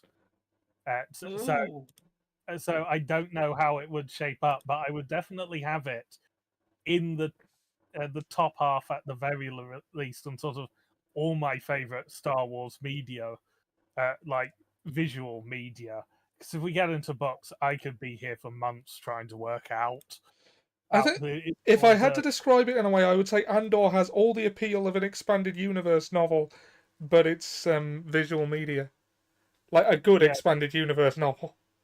Yeah, but people who don't like Andor have never watched it. Yeah, I don't say I don't know either way which way I'm going to go with Andor. It's like the reputation of it is very good. Like the reputation for the holiday special is god awful. Like and if you fell off, if you fell off at the beginning of Andor because it was slow, I get it, but it's worth sticking with it for those first few episodes because after that, it has the patience to stick with it. Yeah. But I do know people who fell off early on because it was too slow for them, which, you know, it is pretty slow going at the beginning. It might not be what you want from your Star Wars. Yeah. Yeah. I must admit, I did fall off of the Bad Batch, not because I didn't enjoy the show, but because, my God, was I sick of David Filoni and Clone Stories. And just sort of... Yeah, I get you. Everything David Filoni doing being weirdly self-congratulatory and incestuous and referencing. Oh God, yeah. That's the one thing Dave Filoni does that really does annoy me, is how self-referential he gets.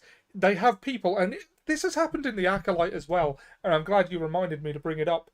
They straight up quote the movies, and like, Venestra says, a pupil of mine before he turned to evil. He's never, like, they never say pupil. It's always apprentice. The only reason she said those words is because those were the words that Alec Guinness said in 1977. Yeah.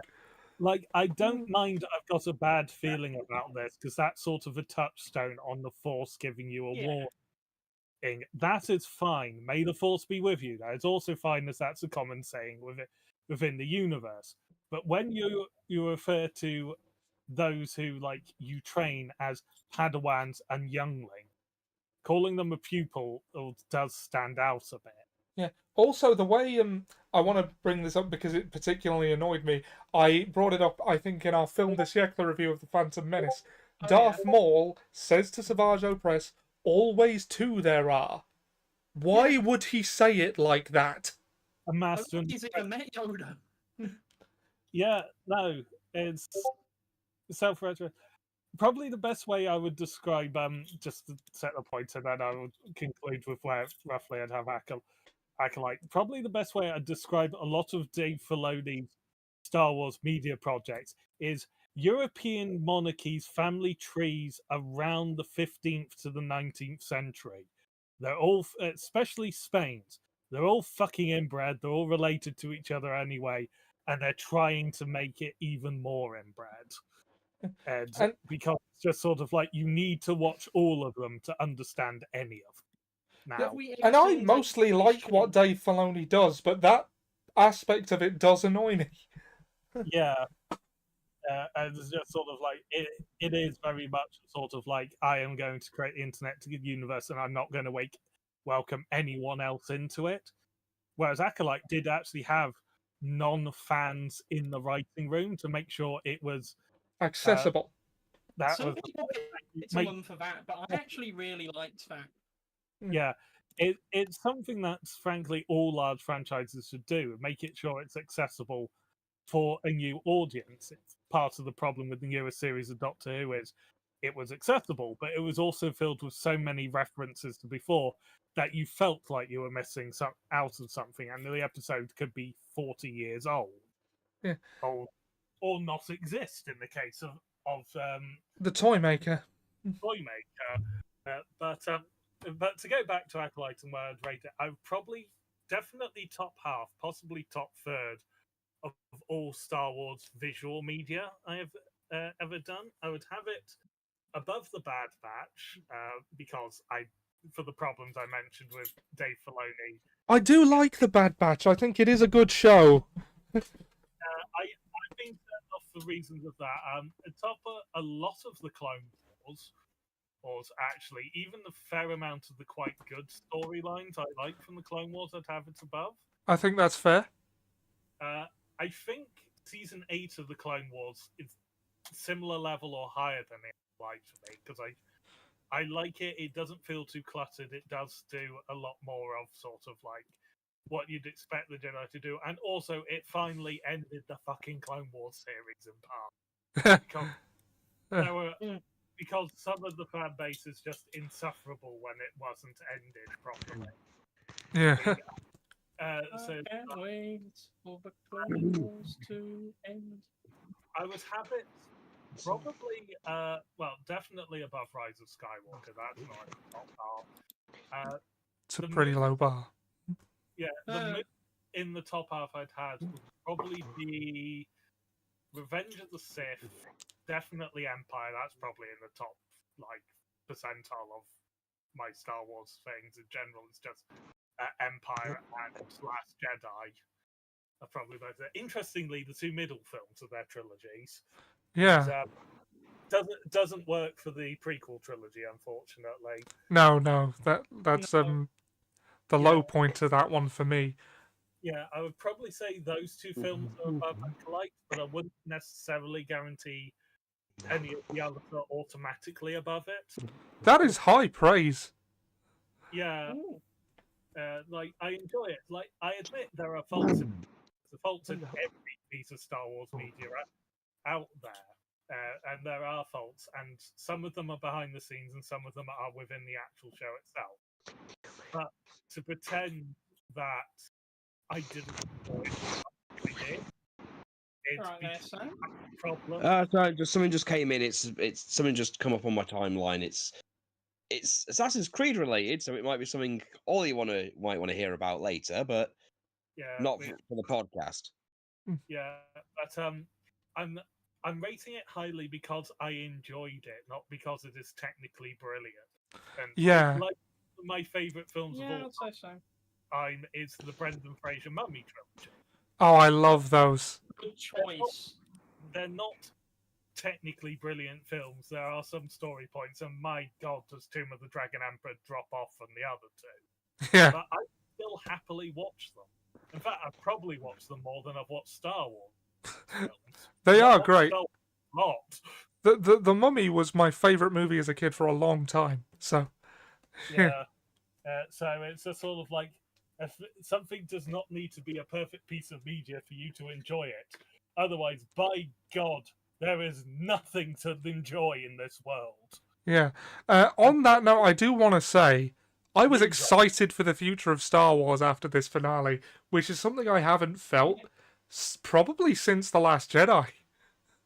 Yeah. And then The Last Jedi proved why you shouldn't be excited about. And then following The Last Jedi with The Rise of Skywalker, it proved why you shouldn't be excited about things. That Because time, J.J. yes. Because J.J. Abrams will come along and shit on your dreams. I am okay with The Rise of Skywalker existing because it is the film that Star Wars fans deserve. Yes, and Like, yeah. okay, Not get into that because if that assessment, like, I'm not necessarily talking about you, if you heard that, but if that statement pissed you off, I'm probably talking about you.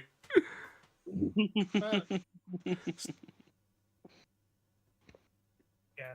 So so that's my opinion on where Acolyte ranks, talking about some truly enjoyable films. Yeah. Okay, cool. Seb, where would you rank it?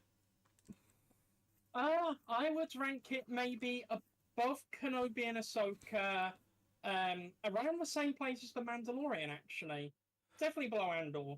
I can't really compare it to the movies, to be honest with you. I just see them too much as an apples and oranges sort of thing. No, I totally get that. Yeah, I compared it on just enjoyment of the story. So Yeah. But then again, I don't do script writing, so I don't have that divide in my head as such. I mean, that's part of the reason I appreciate The Last Jedi so much. Because from a screenwriting perspective, it's very well done. Yeah. Not that the internet acknowledges that. It's almost as No. if you know what you're talking about, it's good.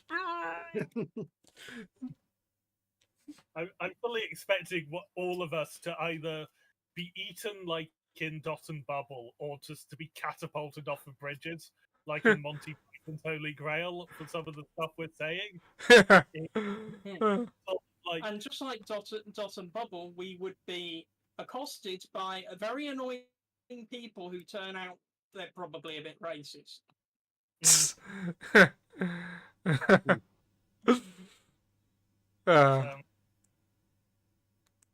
That's such a good episode of Doctor Who, though.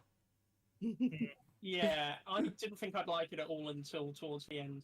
Yeah, and then retroactively, I really liked it. You loved it when I pointed it out to you. You went, what? I thought it was just a classism thing until you pointed out the voodoo line that I missed.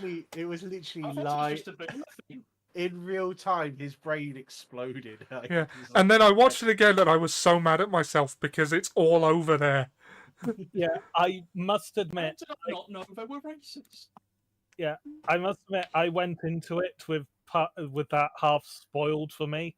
So I was looking out for all of those bits because the American Twitter Doctor Who fanatics were on that episode within like 30 seconds of it coming out onto the air, and I got it spoiled on the first thing I saw when I opened Twitter afterwards. It's like, oh, fuck. Now, that's why I avoid Twitter and stuff when it comes to watching shows, because I'm like, right, I'm not allowed to watch it until I look at that until I've watched that, because yeah, no, but my fault was the episode wasn't due for another couple of hours, so that was entirely on me.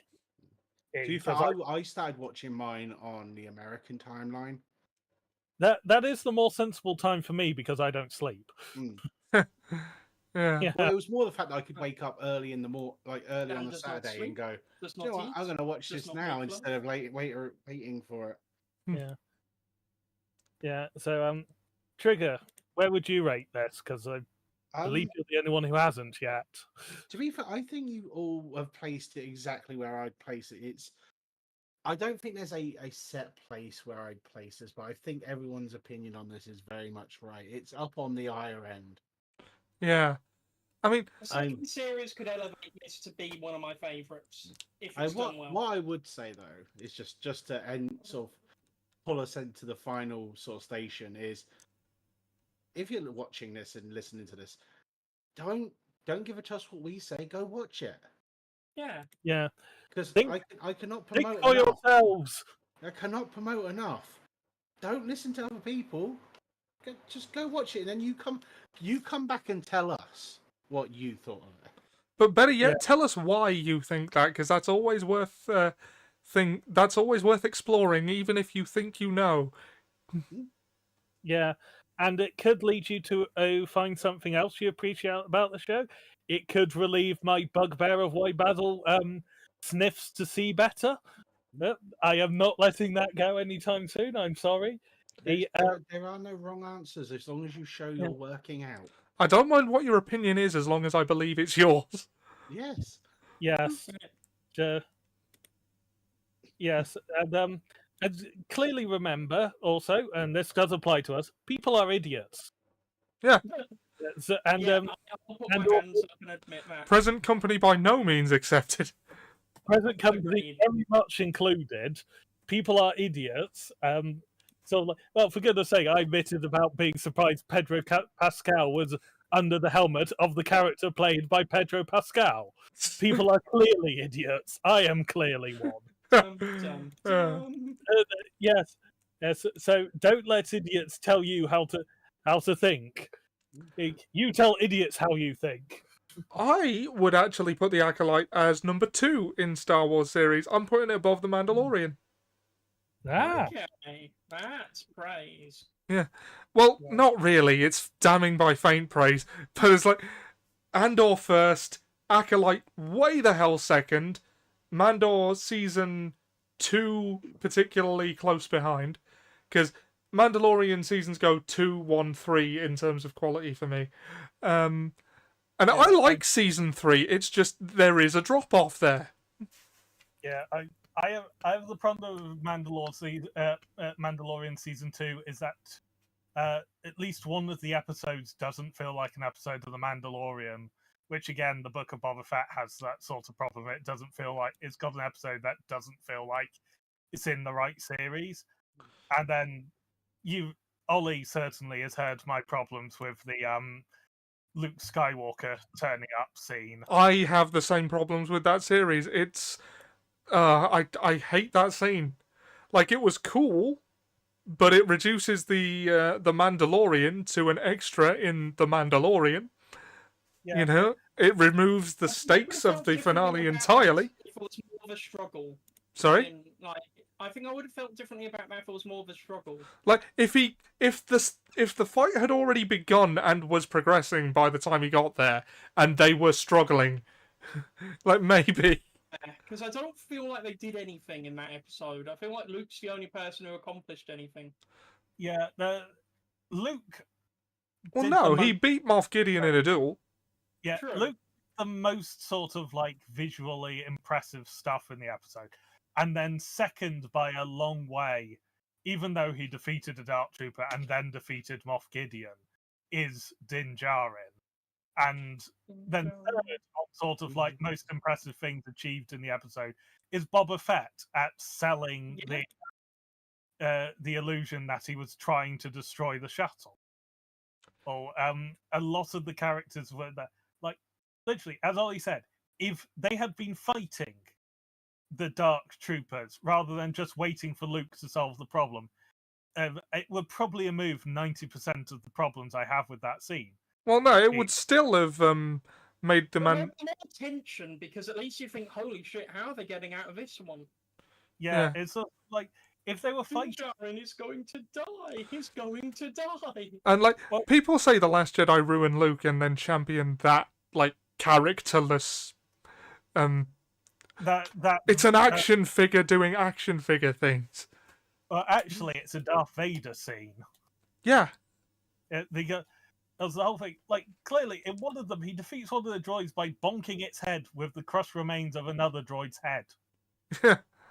This is true. And it's okay because they're droids. That's basically it. Yeah, no, but it's like he literally defeated the droid by bonking it with a horny stick, basically. Sorry, I've gone massively off topic because one of my absolute bugbear scenes. But yeah, we tried to wrap up nearly 25 minutes ago. I know, it's dragging on quite a lot now. This was always going to happen. I said this was going to be a long one, but yeah, I would put it at number 2, distant second to Andor. Maybe like a hair above the Mandalorian for the the new setting and the quality of the action scenes do a lot for me. As I've said earlier in this very podcast, Star Wars, special effects demo first, spectacle second, story third. That's always been how it is. So, which makes it curious that I've put Andor at number 1, which is mostly story with comparatively little spectacle or action, but like it's really well done. Yeah, And the sparse action it does have is pretty incredible. Yeah. It's quite possibly, it's like, I've had spectacle and special effects demo, and now I'm being given really good story, and it seems so much better because of it. Yeah. Yeah. I'm going to shut up. Yeah. No. So yeah, number 2 in Star Wars series. I also would not compare it to... Well, I wouldn't generally compare it to the movies. I enjoy it more than I would probably enjoy watching Attack of the Clones or Rise of Skywalker. And those are the bottom 2 for me, by the way, in that order. I'd probably... Yeah. Attack of the Clones at the bottom, Rise of Skywalker a little above that, but not by much. Yeah.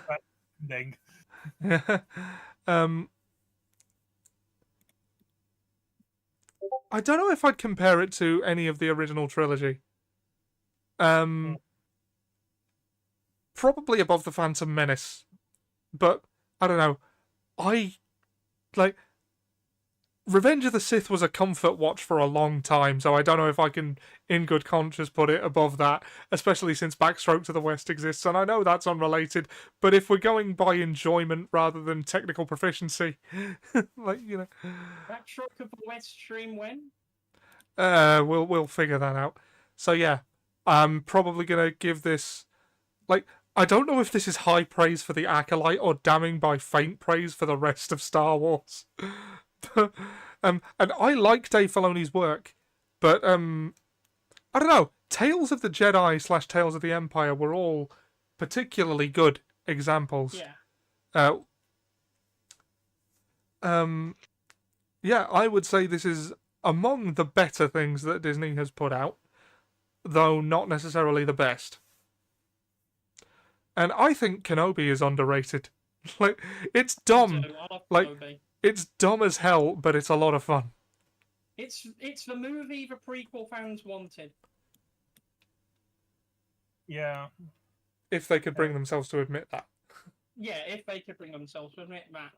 And stop complaining about the fact that Reva is in it. Oh, not that. No, we don't have time. Have you ever seen Queen's Gambit? Reva is in that, and she is so good. Moses Ingram. Yeah. Okay. I think we really should wrap up. Yeah. Does anyone have anything to say? No.